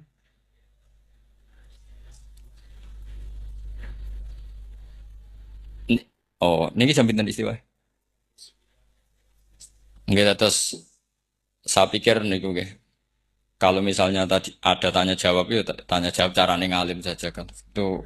Itu lebih realistis. Karena kalau sampean iskal misalnya saya iskal dengan ini kan malah bingung kan.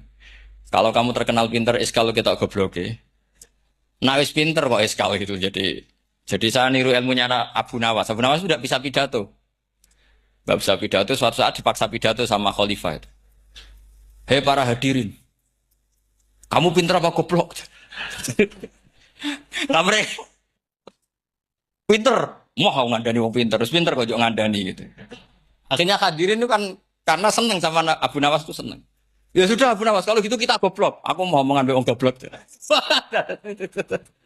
Akhirnya terus wassalamualaikum warahmatullahi wabarakatuh.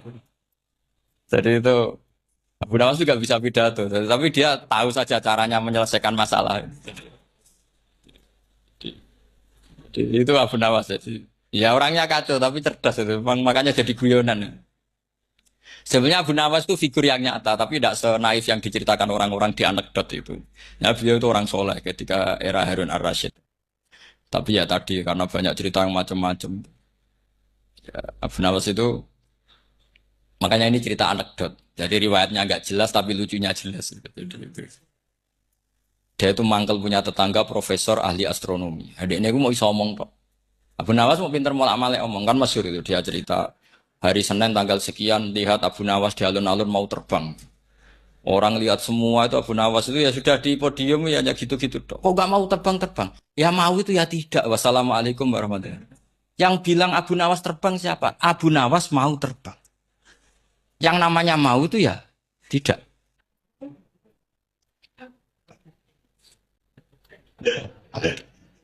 Pernah dia itu lomba sama Harun ar-Rasyid. Siapa paling banyak pengunjung rumahnya di alun-alun. Harun Rasyid bikin khemah, dia bikin khemah. Tentu cerita ini bohong, yakini ini bohong. Memangnya ini bohong tenang. Makanya ini anekdot hanya guyonan. Harun Rasyid karena dia raja itu ada apel, ada makanan macam-macam. Ya tentu pengunjungnya banyak. Batas akhir itu penilaian jam 12 malam. Abu Nawas tenang, satu pun nggak ada pengunjung, nggak ada makanan, nggak ada apa. Pas jam 12 rumahnya dia, kemahnya dibakar. Orang ke dia semua. Tit menang dia karena jumlahnya bahkan Harun Rasyid itu datang ke kemahnya dia. Karena lombanya kan pengumpulan massa terbanyak tit jam 12. Harun Rasyid pikirannya santri ya guys, sugoi jajan nggak mesti teko. Pikirannya gitu. Abu Nawas pikirannya beda. Jenenge ana kebakaran pasti datang. Wes dihitung biaya khemah sama hadiahnya banyak. Banyak banyak hadiahnya. Yang ahli falak ini punya ilmu yang rasional, yang pinter sekali. Dia ilmuwan. Bahwa bumi itu bulat-bulat. Nah, saya lagi tren meyakini bumi flat nih, yo kacau nih. Mau gara-gara penjelasan sing sepihak. Ini gua nganggur. Lewung ilmuwan kok sentimennya perkara wedi duit. Gak boleh ilmuwan menyebut sentimen apa? Uang. Akhir bumi itu bulat-bulat. Jadi kalau Anda jalan ke timur terus nanti ke titik yang sama. Abu Nawas salah paham karena dia emang nggak ahli sains gitu. Suatu saat si profesor ini kemalingan, malingnya melayu ngetan. Minta tolong sama Abu Nawas kejarlah maling itu. Kemana? Ke timur. Dia ngejar ke barat. Ditanya sama profesor. Saya udah bilang larinya maling itu ke timur kalau kejar ke barat. Nanti ketemu di titik yang sama. Akhirnya profesornya ngerti, oh ngenyek tuh. Jadi, nah khawatir saya nanti kalau santri-santri tidak pinter ilmu, terus pilihannya ilmu kayak Abu Nawas, jalan pintas tadi. Karena belajar falak jelimet, belajar faraid apa? Jelimet ada aul, ada roh, terus semua ada masalah yang ruwet-ruwet terus. Akhirnya mau olah bicara. Nah, ini musibah innalillahi wa inna ilaihi raji'un.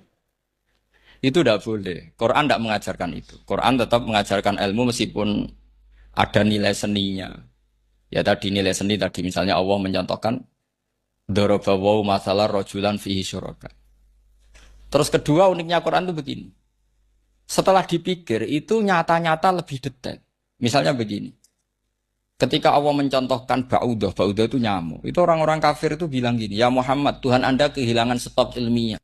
Sehingga contoh itu enggak yang dahsyat tapi sekedar nyamuk. Wong nyamuk kok digawe contoh. Mbok ya contoh itu dinosaurus, tak jerapah, tak apalah yang keren itu. Mosok contoh apa? Terus Allah menjelaskan innallaha la yastahi ayyadriban apa? Masalam ma. Contoh apa saja?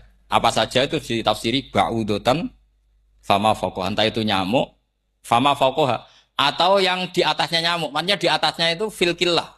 Atau fisighor. Atau yang di atas nyamuk. Yang lebih kecil ketimbang. Sekarang saya contohkan, kata Rasulullah, contoh yang kecil saja. Nggak usah bikin nyawa, nggak usah. Itu terlalu mustahil. Seorang pemahat patung. Terus kamu pesen, Pak, aku gak eno patung gajah. Mesti muni sanggup. Tak muni, Pak, gak eno patung gajah, ukurannya ya semestinya gajah. Oke. Tapi Pak, aku gak eno patung nyamuk, ukurannya ya sak nyamuk. Kira-kira sanggup apa enggak? Artinya ketika Allah gawe nyamuk itu lebih sulit ketimbang gawe gajah apa lebih mudah? Lebih sulit. Karena nyamuk yang sudah kecil, dia punya alat kelamin terus seberapa juga? Alat kelaminnya juga tetap harus ada lubangnya terus seberapa? Teman saya malah ada yang cangkem elek bilang gini, lalu ya punya kuman, kumannya seberapa? Nah ini pentingnya ngaji akal. Kamu jangan hanya bilang, wow dinosaurus, jerapah. Seru nyamuk. Nah karena orang sudah ada itibar dengan nyamuk, didatangkanlah nyamuk banyak. Sebenarnya nyamuk banyak itu mergo mangkel, gak diperhatikan itu. Terus. Nah ini saya tahadus binemat, istri saya itu sering protes. Istri saya kalau manggil saya Gus karena orang Jawa Timur. Itu sama-sama jagongan itu, saya itu tidak pati sering digigit. Namun ya digigit tidak sesering sampean, itu jelas. Terus saya tanya, Gus punya doa apa? Kenapa tidak pati begitu digigit nyamuk? Saya bilang karena saya sudah tahu hikmahnya nyamuk. Jadi harusnya dia sudah tidak nyerang saya kata saya itu. Makanya ini ijazah, agak mandi salah sampean gitu. Karena tadi logika yang terbangun gitu. Kalau Allah bikin gajah, melubangi belalai gajah itu masih masuk akal. Bahkan saat kita bikin patung masih bisa. Tapi kata tadi nyamuk itu sudah kecil, harus punya usus, harus punya alat kelamin, harus punya telur. Telurnya juga detail lagi. Ini disebut innallaha la yastahyi ayyadriba mathalam ba'udah. Sehingga ba'udah di mata ahli tafsir, di mata ulama, ini contoh yang luar biasa. Tapi di mata orang-orang yang nggak seneng mikir, kok terima nyamuk itu.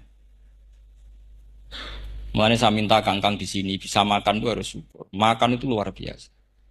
Saya itu sering nyontohkan di Jogja. Saya punya teman sakit. Kalau nggak ada obat dari Belanda itu mati. Kalau ini nggak dapat obat bagus dari Belanda atau dari Jerman itu meninggal. Berapa bulan lagi matinya? 3 bulan. Kalau nggak sampai dapat obat mati 3 bulan. Oh masih mandi obat yang di Jogja. Apa itu makan atau minum? Kalau orang nggak minum nggak sampai 3 bulan sudah mati. Boleh orang itu mikir seperti itu. Tapi kita ini kalau obat dari Jerman, dari Belanda itu hebat. Kalau enggak kita mati sebulan lagi, 3 bulan lagi. Allah bikin obat pada kita tiap hari, yaitu kita bisa makan, bisa minum. Itu kalau sekali nggak makan, 5 hari bisa mati. Tapi kita karena ngakan itu hal yang biasa, nak duit iso utang, sudah kebiasa. Ini kalau ulama masalah besar. Punya otak seburuk itu masalah besar bagi ulama. Sehingga Allah tidak malu ketika ngendikan kulu wasrobu, tidak malu karena makan ini urgen, sangat penting. Dan Allah tidak malu meskipun Quran itu temanya kelas tinggi biasa Allah mengatakan jong kowe kulu minta ibadi marusang nakum, kamu makan. Karena minum obat itu kebutuhan kita ketika sakit. Tapi kalau makan adalah kebutuhan kita sihatan wasukman saat sakit maupun saat sehat. Nah, kalau Anda dengan kualitas ini, ketika Allah membicarakan makanan, itu Anda akan respect sama Allah, karena memang ini urgen, betul. Tapi kalau Anda cara berpikir gini, hanya cari goro ibal ilmu yang aneh, yang seru, kamu baca ayat itu akan menjadi biasa-biasa saja. Dan itu masalah bagi mahabbah Anda pada Al-Quranul Karim. Ya, saya kira demikian, atas saya pikir tidak etis, kan ini Jumat nanti. Sing biasa itikaf nanti terganggu. Nanti saya dianggap problem. Ya kalau ada tanya jawab ya saya mohon tadi ya. Karena ini zaman akhir, saya memang butuh sekali. Kenapa saya mau datang? Satu, hormat Kiai Hanan.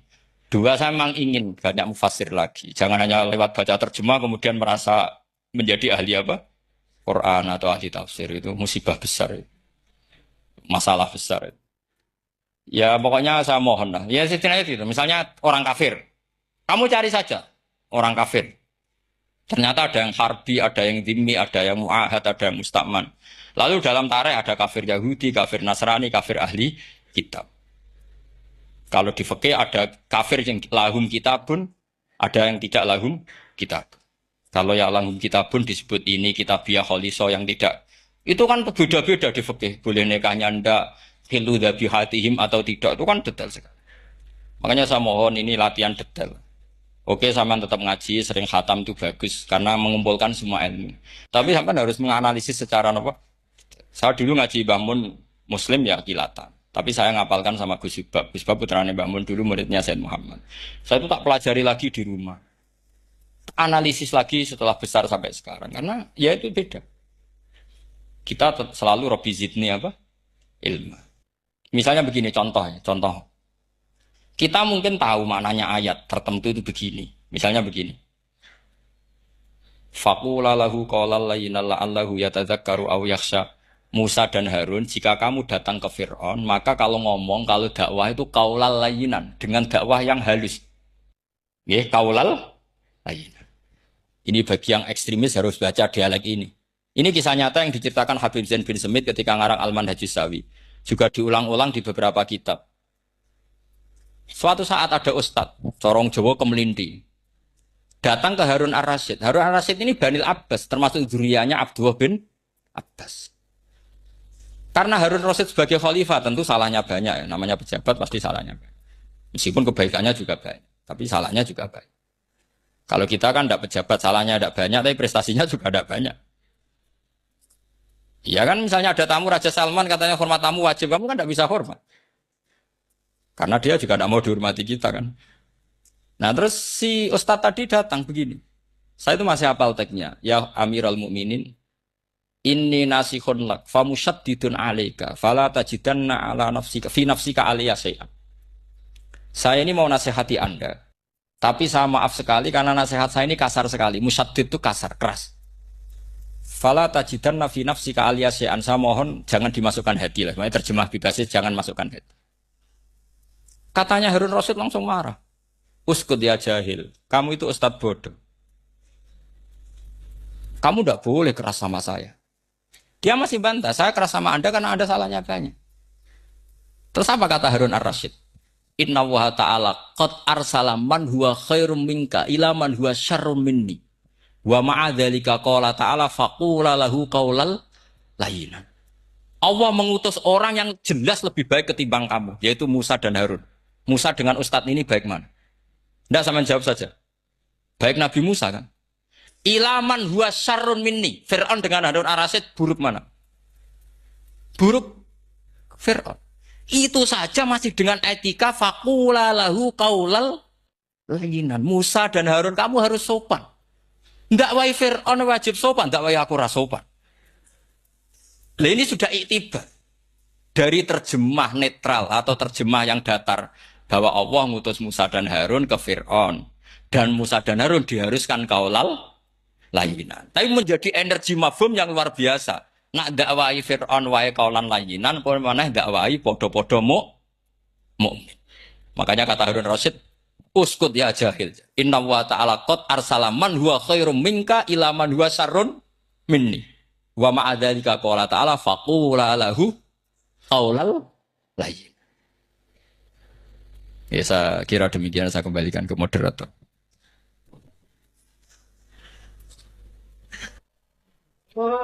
Ya setengah jam Jumat.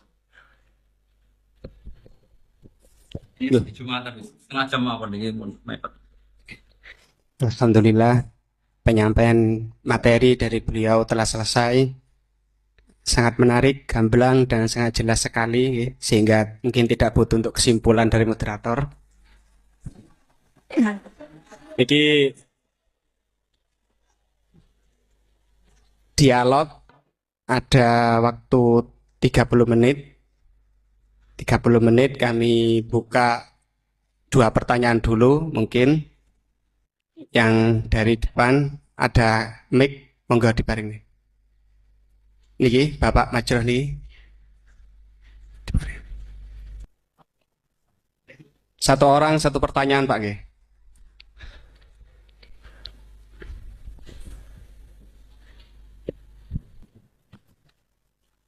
Terima kasih waktunya eh, kepada Yai Ahmad Bahauddin Nursalim. Saya mau bertanya mengenai tadi yang disampaikan bahwa setiap umumul Quran pasti ada mukhasisnya.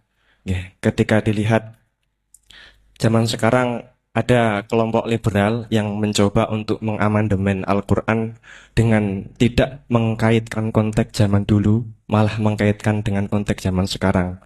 Ambil contoh dalam permasalahan ibadah haji, mereka ingin merubah haji, wukufnya nggak cuma di bulan Dzulhijjah, tetapi di bulan Syawal pun juga boleh. Jadi sudut pandang panjenengan gimana masalah apakah memang bisa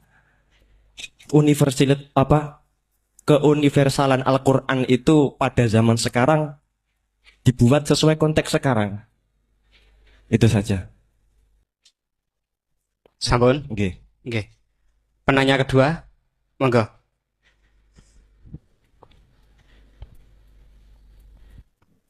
Assalamualaikum warahmatullahi wabarakatuh. Waalaikumsalam.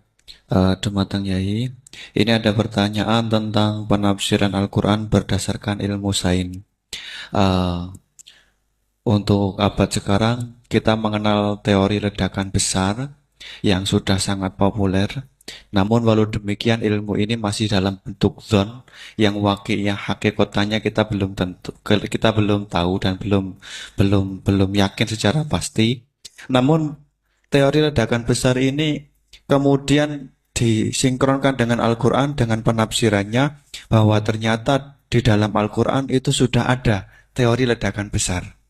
Pertanyaan saya begini, menimbang ilmu teori ledakan besar ini adalah ilmu dzan, ini masih memungkinkan ilmu ini salah, sehingganya penafsiran terhadap Al-Quran ini menimbulkan kekhawatiran, yakni kalau ilmu ini sebenarnya salah, kemudian disinkronkan dengan Al-Quran, nanti ada penyalahan dalam penafsiran.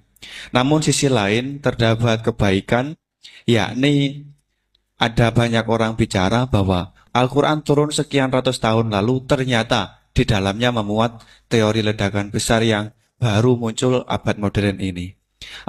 Dari penjelasan ini, pripun monggo Yai tentang penafsiran berdasarkan ilmu yang masih dzon, yang belum hakikatan seperti ini, monggo. Oh nggih. Sing pertama Pak Ulil, yang kedua Pak Anwar. Itu sudah sama-sama keren Pak ya. Nggih. Pak mahasiswa.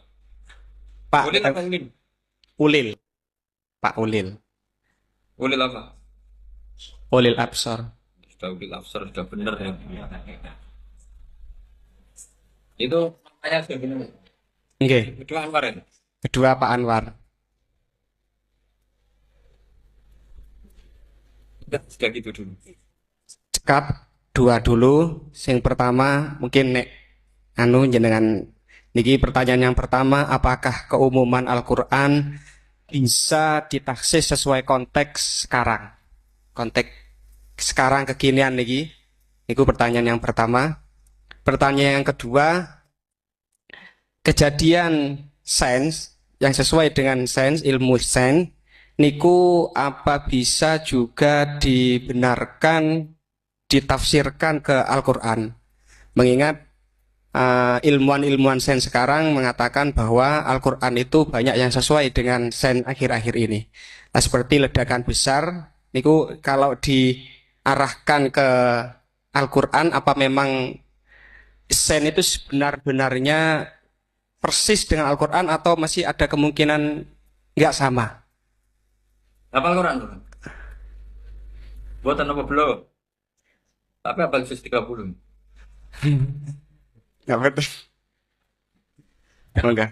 Ya, Nggih. ini rileks saja ya. Memang saya ulang lagi, memang syaratnya tuh hafal Quran tadi. Enggak, karena begini, saya berkali-kali berdebat sama orang-orang liberal.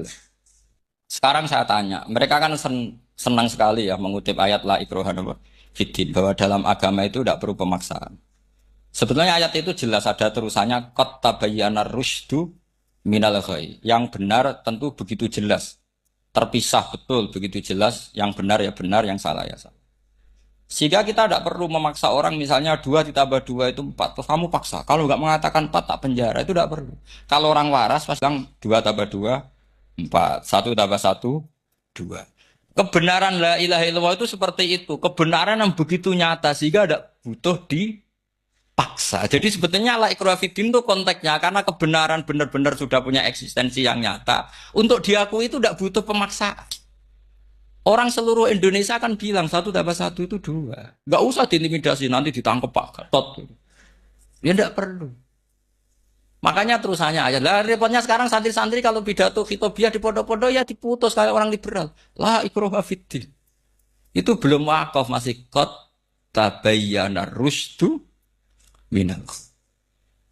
Paham yang saya maksudnya? Sehingga kadang Nabi itu ngendikan secara ekstrim. Misalnya mangqala la ilaha illallah dakhalal jannah. Siapa yang meyakini la ilaha illallah nanti pasti masuk surga. Entah kapan pasti masuk surga. Kalau belum ya antri masih, tapi pasti lah. Terus Nabi sempat ngendikan itu hadis sahih, wa in zana wa in saraka, meskipun pernah punya masa lalu, zana itu fi'il madhi, pernah punya masa lalu, pernah zina, pernah maling. Itu sampai 3 kali sahabat protes.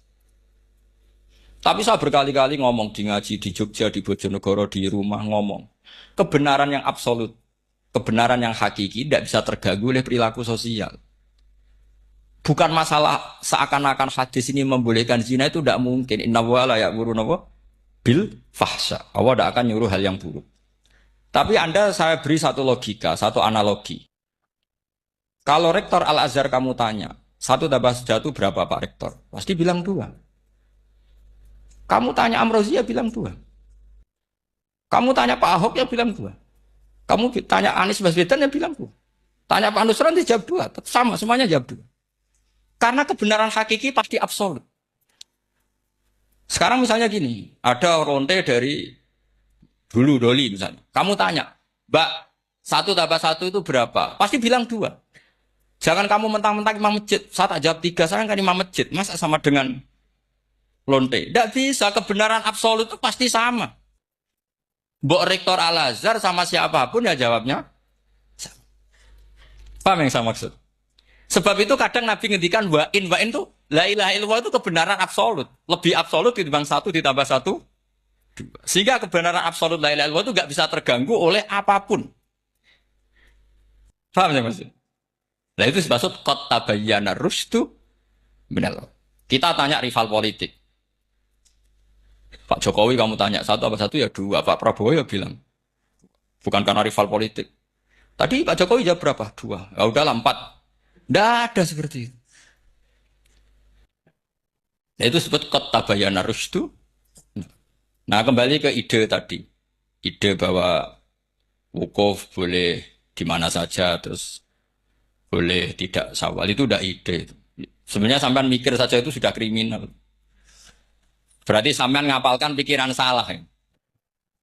Karena kalau kita diskusikan itu lucu sekali. Karena ya itu sudah... Begini loh kaidah khilaf itu. Saya kasih tahu. Walaysa kullu khilafin jaa mu'tabara illa khilafal ladzi khadzum minan nadhari. Tidak semua khilaf itu dianggap satu khilaf, satu perbedaan pendapat kalau kualitasnya enggak sama-sama mutu. Kalau yang satu enggak mutu itu enggak dianggap khilaf, enggak level. Itu tadi misalnya Imam Ghazali ngendikan begini, qala al-Ghazali gini-gini. Pasti saingannya ya qala Nawawi atau qala Al-Qurtubi atau qala siapa. Jangan qala al-Ghazali terus kamu saingi. Menurut Ustadz dari Solo, dari Jogja, wah ya udah level masa Imam Ghazali disaingi. Itu aturannya seperti itu. Ini jelas. Rasulullah sendiri yang ngendikan al-hajju arafah, bahwa syarat sahnya haji adalah wukuf, dan Nabi menyebut tentu kita tidak pernah memperbandingkan apa yang disabdakan Nabi dengan yang jadi pikiran mereka. Kalau mereka alasannya karena orang bergumul di situ, di Mina, di Arafah, gara-gara waktunya sama, titiknya sama, terus terjadi kematian gini. Apa yang nggak wukuf di Arafah itu hidup semua. Itu kan kayak dalilnya orang rokok. Rokok mari cepat mati. Oh, sing ra rokok ya mati. Orang-orang jil juga mati. Orang-orang liberal yang pikirannya katanya ingin menyelamatkan kehidupan juga pada akhirnya mereka mati. Mendingan mati di Arafah keren di tanah suci. Bodoh usah begitu. Sebenarnya begini loh. Mereka itu menjadi salah karena nggak mau ngaji fikih secara serius. Saya itu menyesal sekali ya. Kenapa sih orang wukuf itu kok dungani suwi barbar itu memang sakinian.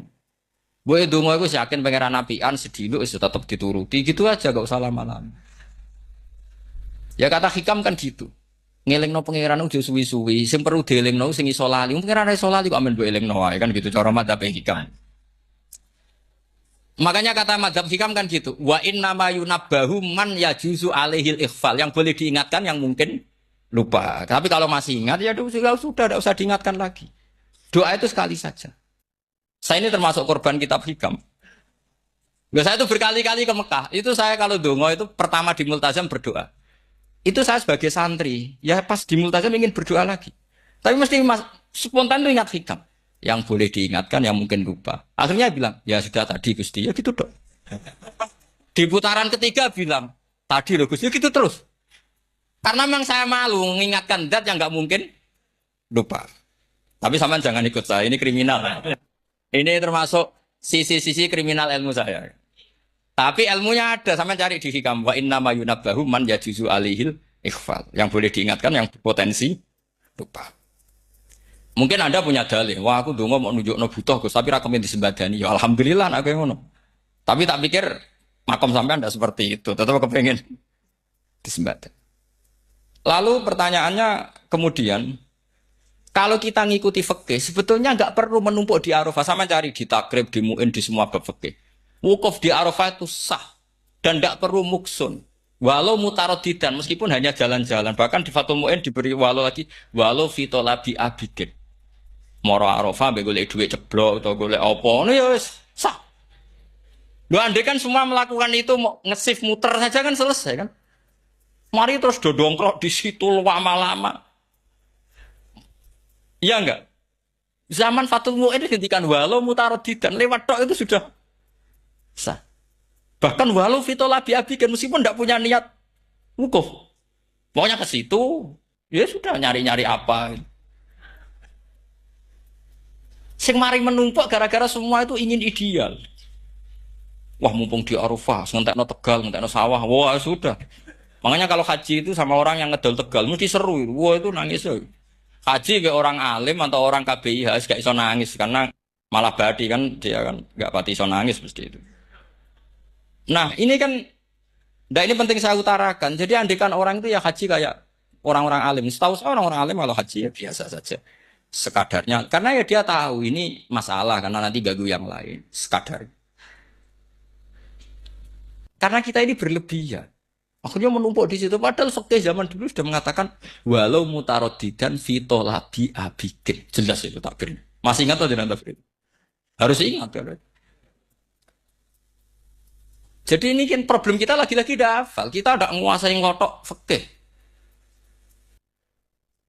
Saya dulu sinau Fathul Mu'in, makanya Gus Zofur itu cerita, kita ini hidup, Gus Zofur sering cerita ke saya, kita ini hidup berkah. Zaman saya jenengan itu rata-rata teman-teman Fathul Mu'in itu setengah hafal i'anah. Ya karena kompetitornya ya baik, peminatnya ya baik. Dulu saking senengnya Gus Naji sama ilmu itu, beliau pernah ikut Fathul Mu'in era saya. Padahal sudah dari Mekah lama. Saking senengnya ilmu. Jadi kita dulu biasa diskusi dengan Gus Naji, dengan Gus Zofur, karena saking senengnya ilmu. Ya itu tadi, karena memang ilmu itu asik. Tapi kita ini belajar fikih itu tidak seperti itu. Kita sudah kayak, ya sudah kayak orang-orang yang nggak mau fikih. Wong nak ndonga ning Arafah gini-gini terus, ya hanya gitu-gitu dok. Tidak mikir kalau ganggu orang lain gini gue dipikir. Itu satu. Jadi menurut saya, sampai jangan pernah terlintas bahwa pendapat jil atau apa saja itu pendapat. Walaysa kullu khilafin ja'a mu'tabaro illa khilafal ladzi khadzu minan nadhari. Tidak semua khilaf itu kita hitung khilaf kecuali yang kualitasnya.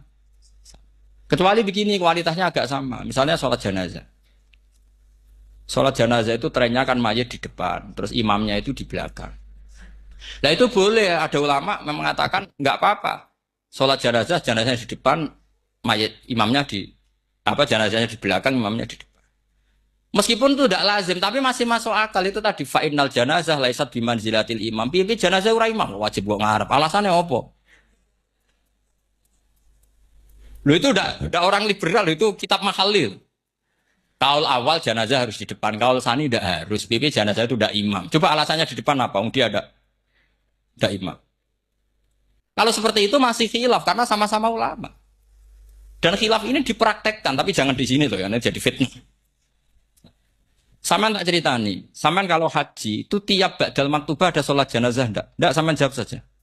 Yang pernah haji, tiap maktubah kan ada sholat jenazah. Itu jenazahnya di depan apa di kamar mayat? Itu bukan goib loh, orangnya masih belum dikubur. Enggak, saman jawab saja. Di kamar mayat, enggak semuanya dibawa ke depan. Artinya ada konteks tertentu, mungkin kauliku ya ono gunane dalam konteks Mekah karena orangnya banyak sibuk, ora kober gawa napa? Jenazah. Tapi dalam konteks Indonesia ya suul adab. Wong keren pisan kok ngarepe kok ora oleh gitu. Jadi maksud. Ya kalau kiai kan biasa kok ngarep keren. Misalnya jenazah wong awam kesempatan sak ngarepe kiai yo pas mati kowe kok ora oleh gitu. Jadi cara kula itu kan. Nah iya misalnya orang awam goblok mati.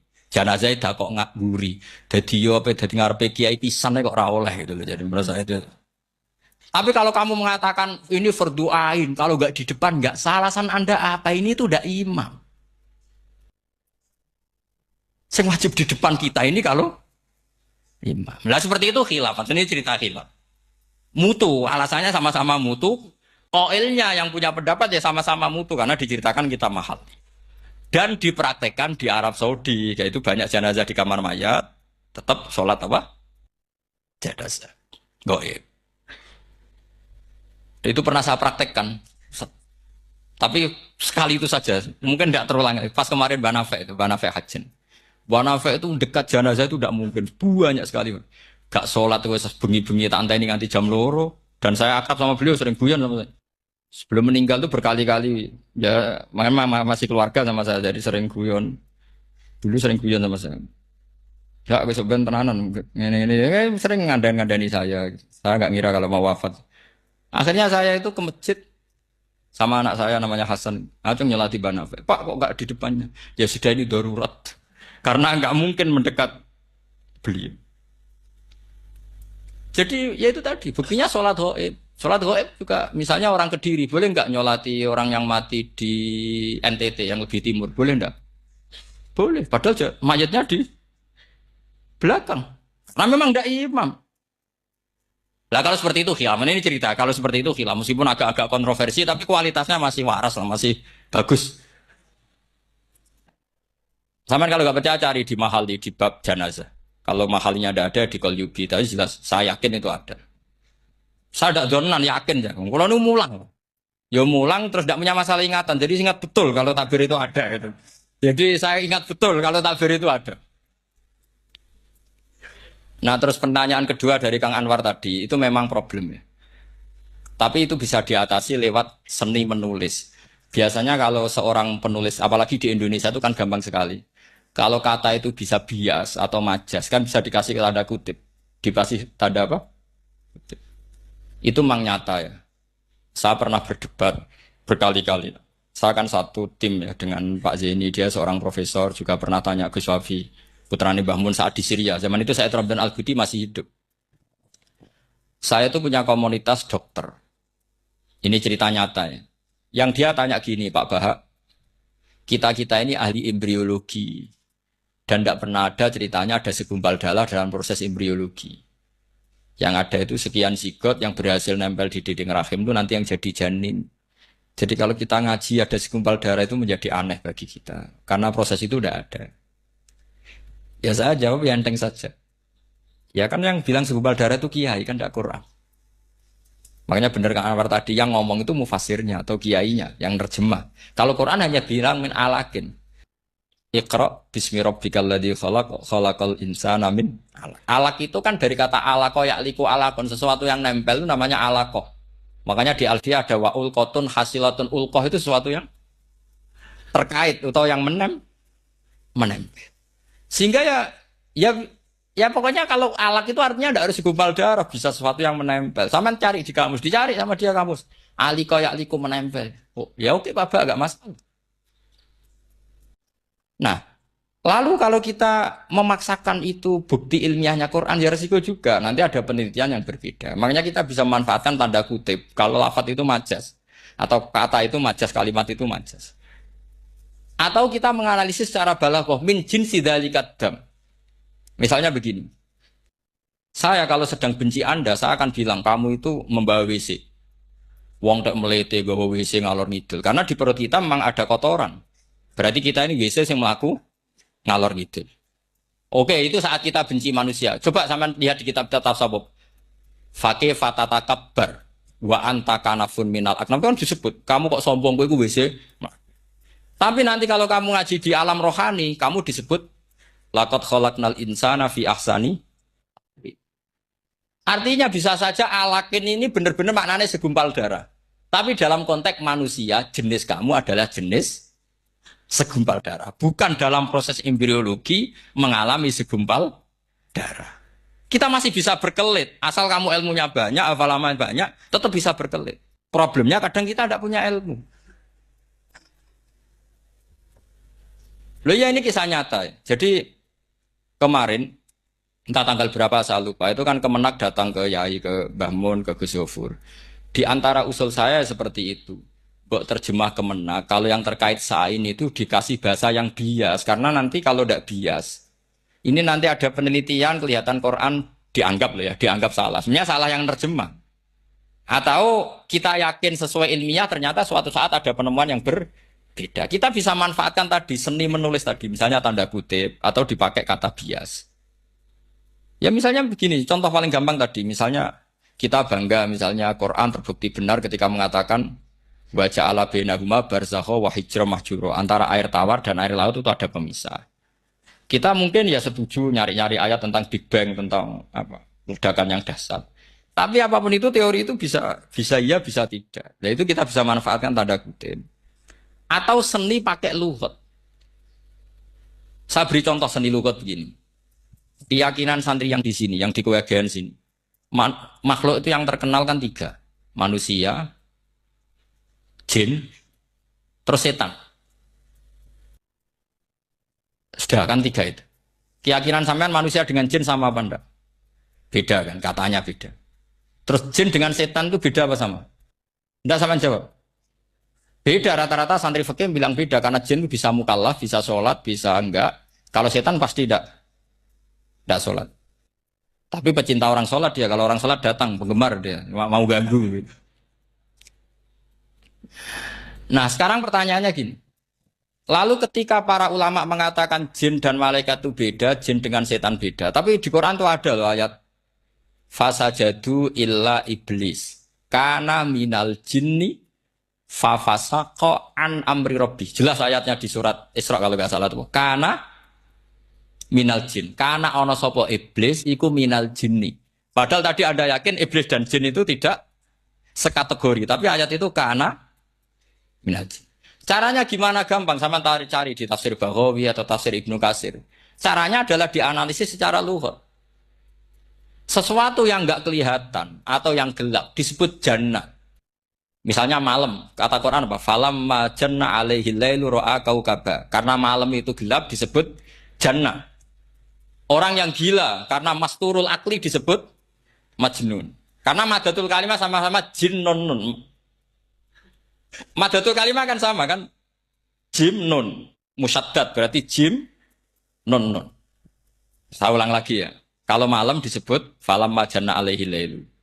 Kalau orang masturul akli disebut majnun. Orang dalam kandungan disebut janin. Kullu dzalika yusamma bidzalik li'annahu mastur. Semua dinamakan itu karena mastur tidak kelihatan. Nah, sekarang sampai tak tanya, iblis itu kelihatan apa enggak? Enggak, berarti kalau kana ana sapa iblis minal jinni setengah barang sing ora ketok. Kecumanane minal jinni kelompok jin. Nanti kamu masalah dengan kiai Anda meyakini, "Lho jin kok iblis?" Beda. Jin itu iso ngaji. Ya gampang saja. Kalau jin yang sakolen, ya jin yang bisa Islam, bisa kafir. Tapi kalau kata jin yang dalam ilah iblis, karena minal jinni minal masturin. Faham yang saya maksud? Tetap bisa ada solusinya. Makanya ngaji itu jangan hanya Ibnu Katsir. Ibnu Katsir itu beliau hanya menjawab lewat riwayat. Beliau jarang bermain di lafadz. Tapi kalau sampean ngaji kayak tafsir Bawawi, kayak tafsir apa itu? Subhanallah. Ya Bawawi terus Bedawi. Itu nganalisnya sering pakai lafadz dan itu menjadi mudah. Misalnya lagi begini. Salat kita ini ya salat yang muftatahatun bitakbir, muftatamatun bitaslim. Tapi kita secara lughat jelas as-salat lughatan ad-du'a. Dan ada lafadz di Quran yang nggak mungkin kita maknani salat itu dengan makna salat yang mustalah alaihim tal fuqaha, yaitu di ayat khud min amwalihim shadaqatan tutahhiruhum wa tuzakkihim biha wa sholli alaihim inna sholataka sakanullah. Muhammad, kalau ada orang zakat ke kamu, sholli alaihim, kamu harus mensolati mereka. Wong cek urip kok di solati. Pasti maknane sholli ai utulahum, kamu mendo. Terus inna sholataka sakanulahum ai du'auka sakanulahum, doa kamu membuat mereka Faham sih kalau maksud? Lagi-lagi kita, kalau Anda janggal secara ilmiah, ya sama seperti misalnya, katanya bumi menurut Quran itu diciptakan dalam masa 6 hari. Padahal menurut teori Big Bang sekian juta tahun. Lu yaumin itu maknanya tidak harus 24 jam. Kullahinin bisa disebut kullah yaumin. Buktinya ayat yas'aluhu man fis samawati wal ard kulla yaumin huwa fi sya'an. Apa Allah memutus sesuatu nunggu 24 jam? Kullahinin wa kulla waqtin huwa fi sya'an. Makanya di terjemahan UII termasuk saya usul fi sitati ayam itu dalam 6 masa. Karena kalau orang bilang hari, asumsinya itu 24 jam kali 6. Itu masih bisa, masih meskipun mungkin seperti itu, tapi ya mungkin tidak. Tapi kita masih bisa bermain kata gini, ku dinetralisir. Yaum maknanya khin. Napa maknanya napa? Khin. Kayak di apa? Yas'aluhu man fis samawati wal ardi kulla yaumin huwa fisa. Kayak di ayat lagi, limanil mulkul yaum. Allah tanya itu ketika di akhirat apa di dunia? Enggak, sama jawab. Di akhirat. Ketika nanti di akhirat Allah tanya, liman iku kedue sapa al mulku te kerajaan al yauma. Limanil mulkul yaum lillahil wahidil. Fa inna fil akhirah laisa hunaka yaumun wala hunaka sa'a wala hunaka misalnya arbaun wa isruna sa. Di akhirat enggak ada 24 jam. Istilahnya Allah ya limanil mulkul yaum. Paham sih kalau maksud? Jadi lagi-lagi syaratnya hafal tadi. Nah, jadi artinya lafadz yaum dipakai di Quran berapa kali? Konteksnya apa saja. Ya saya kira demikian. Mungkin kita anggap cekap ya karena tadi apa? Ini Jumatan terus tak pikir tanya itu ya saya yang tanya itu tadi. Ya nggak apa-apa kalau masih ada yang tanya. Tapi saya pikir ya itu tadi lah. Yang saya utarakan saya kira cukup. Kalau ingin alim memang syaratnya harus hafal banyak. Terus. Ya kalau ndak ya itu tadi. Harus orang sudah ndak ada semua. Terus tinggal kita yang hidup itu. Pasti kita alim sendiri. Itu. Ya pilihannya hanya itu. Tapi kalau ingin kompetisi masih gampang lah. Di Kediri banyak orang alim. Di Rembang banyak. Kan bisa. Cara Imam Bukhari al-luqiyu wal mu'asyarah. Bisa sering ketemu lewat ngaji kilatan atau ngaji. Karena kiai banyak. Ada yang kiai fanatik khatam, kilatan. Di sarang ya banyak, kados Gus Said itu ngaji kudu khatam. Khatam itu barokah, kan pernah mendengar sekian. Ada kiai yang senengannya yang penting faham. Ada kiai yang kebetulan nasibnya baik, ya faham ya khatam. Itu ada santri macam-macam, yang penting khatam. Ono sing penting faham, sing penting ya penting untuk barokah. Terus repot aja gitu. Repot terus. Tapi yang penting itu saya mohon lah. Kalau orang lain tahu Quran lewat terjemah kita, kalau bisa jangan. Kita ini ngaji Jalalain, ngaji tafsir Sawi, ngaji macam-macam. Saya itu kalau sinau tafsir itu tak ulang-ulang. Saya itu sampai lupa khatam Jalalain berapa kali itu sampai lupa. Karena itu tadi, setiap saya baca pasti nanti analisisnya beda. Tadi misalnya budu robbakum. Kalau dalam konteks orang kafir jelas wahidu robbakum karena mereka masih melakukan isyrak. Tapi kalau orang Islam dibilang, "Cong, kamu ibadah, dawimu alal ibadah," karena sudah Islam. Itu Imam Suyuti tidak konsisten. Nggak konsistennya karena beliau orang alim. Ya Yohanes kadang ditafsiri ahla Makkah. Memang saat itu konteksnya Makkah. Tapi dalam konteks Islam tentu wama arsalna ka ila ka fatal lidasi basyiro wa nadhir. Itu kan ulama. Kalau ingat asbabun nuzul ya Yohanes jelas ahla Makkah. Tapi kalau ingat umumul Quran nas ya kulan nas, bukan harus ahla apa? Makkah. Makanya ada fi tafsirin qala ahla Makkah. Wa fi tafsirin akhar dia bilang ayyan nas. Ini yang mengulang-ulang akan paham karena konteksnya apa? Beda. Lagi-lagi ya tadi harus hafal. Ayuhan nas dipakai Quran berapa kali? Konteksnya apa saja? Makanya Ibnu Abbas ketika ditanya bagaimana perbedaan ayat Makkiyah dan Madaniyah, beliau enteng jawab. Biasanya kalau surat Makkiyah dimulai ya ayuhan nas karena mereka zaman itu masih kafir belum berstatus mukmin. Kalau di Madinah rata-rata khitab sudah ya ayyuhalladzina amanu karena di Madinah mayoritas sudah mukmin. Tetap memanfaatkan proses dialek dan itu mudah. Memang kalau kita neliti terus mudah. Maknanya mudah itu tidak sulit. Ya memang Nabi begitu. Loh, sampean kalau hafal hadis nanti akan ngomong seperti saya. Ya itu otomatis. Misalnya begini, Nabi itu ditanya, "Ya Rasulullah, dulani ala amalin gini-gini," terus terakhir dia ya yudkhilunil jannah, yang bisa masukkan saya ke surga. Nabi jawabnya itu, "Inna dzalika yasir," itu gampang. Tapi terusannya yang enggak nguati, "Alaman yassarahu." Oh, itu gampang dong bagi wong sing digampangno pangeran. Orang kata Nabi, "Wah, ini sulit. Enggak semua orang masuk surga." Nabi jawabnya, "Inna dzalika yasir," itu gampang. Tapi terusannya alaman yassarahu. Iya, makanya Quran adatnya ya gitu. Inna dzalika 'ala Allahi yasir. Ya itu gampang. Bukan berarti kita nyepelek ndak, memang ya itu tadi. Sesuatu sulit itu kalau kita tidak tahu rumusnya, kita tahu, cuma tidak mau. Sampean tahu kalau rumusnya ingin alim tafsir harus hafal Quran, hafal hadis, pernah ngaji etkon, ngaji ini, tahu, tapi kan nggak mau. Akhirnya mau takut tok, carane ngalim piye, Gus? Asline ngerti, nak carane iku ngerti. Geleme sing ragu. Nah, itu kan gitu. Ini kebetulan kenyek kan ngomong fakta on biasa mawon, mboten kan.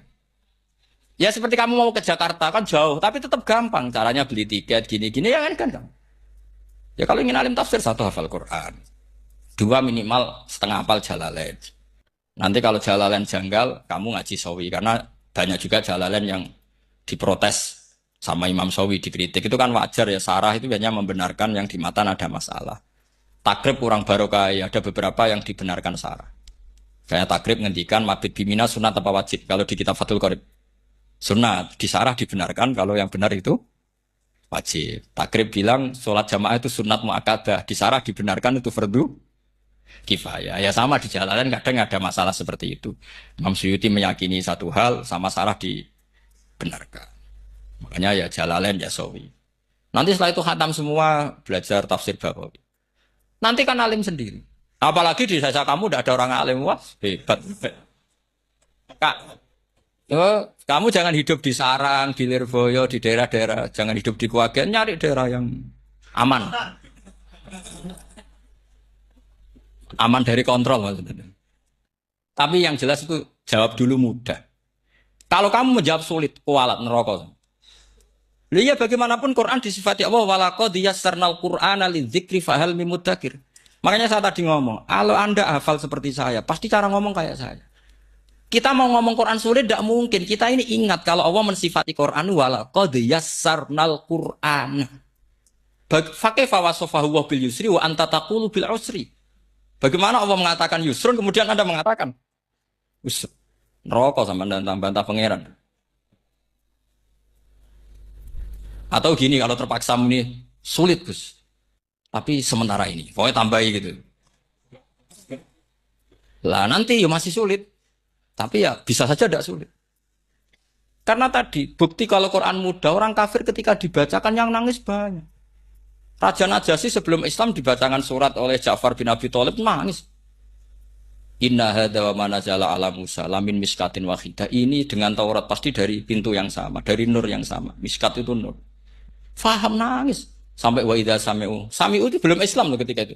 Wa idza sami'u ma unzila ilar rasuli taro a'yunahum tafidhu minad dam'i mimma arafu minal hak lagi yaquluna rabbana aman. Artinya fahimu khina kanu fil kufr. Mereka paham ketika masih kafir. Karena muyassar, Quran itu muyassar. Faqih fala tafham. Wa anta tata'alam kutuba kadza wa kadza wa takhtimu kutuba kadza kadza. Kok ijek kadza. Lha ku antek kadzane. Ini bukan kritik, ini pelurusan. Sama jangan sensitif, kok cawe wedok yang kandhani sensitif, mutung. Ini pelurusan. Jelas Quran disifati walaqad yassarnal Qur'ana lidzikri fahal mim muddakir. Dan itu nyata, saya ulang lagi itu nyata. Sampai yang saya ceritakan di makalah ini ada orang Bedui, ada seorang khotib khutbah, fawarabbis sama'i wal ardi innahu lahaqqum mitsama annakum tantiqun. Arabinya tanya sama Pak Khotib, itu kan artinya kan demi Tuhannya langit dan bumi. Si Arabi tanya Pak Khotib, yang bikin murka Allah itu siapa? Kok sampai Allah terpaksa sumpah? Karena si Arabi tahu orang sampai sumpah itu pasti karena tersinggung. Kalau nggak tersinggung ngapain Anda sumpah? Dalam kehidupan sehari-hari kalau kita sampai sumpah itu karena tersinggung. Kita ditagih orang, misalnya sesuk tak sahur, ditagih lagi bilang kita tak sahur. Nah, serah percaya banget, wallahi sesuk tak sahur. Kalau orang sumpah itu karena tersinggung.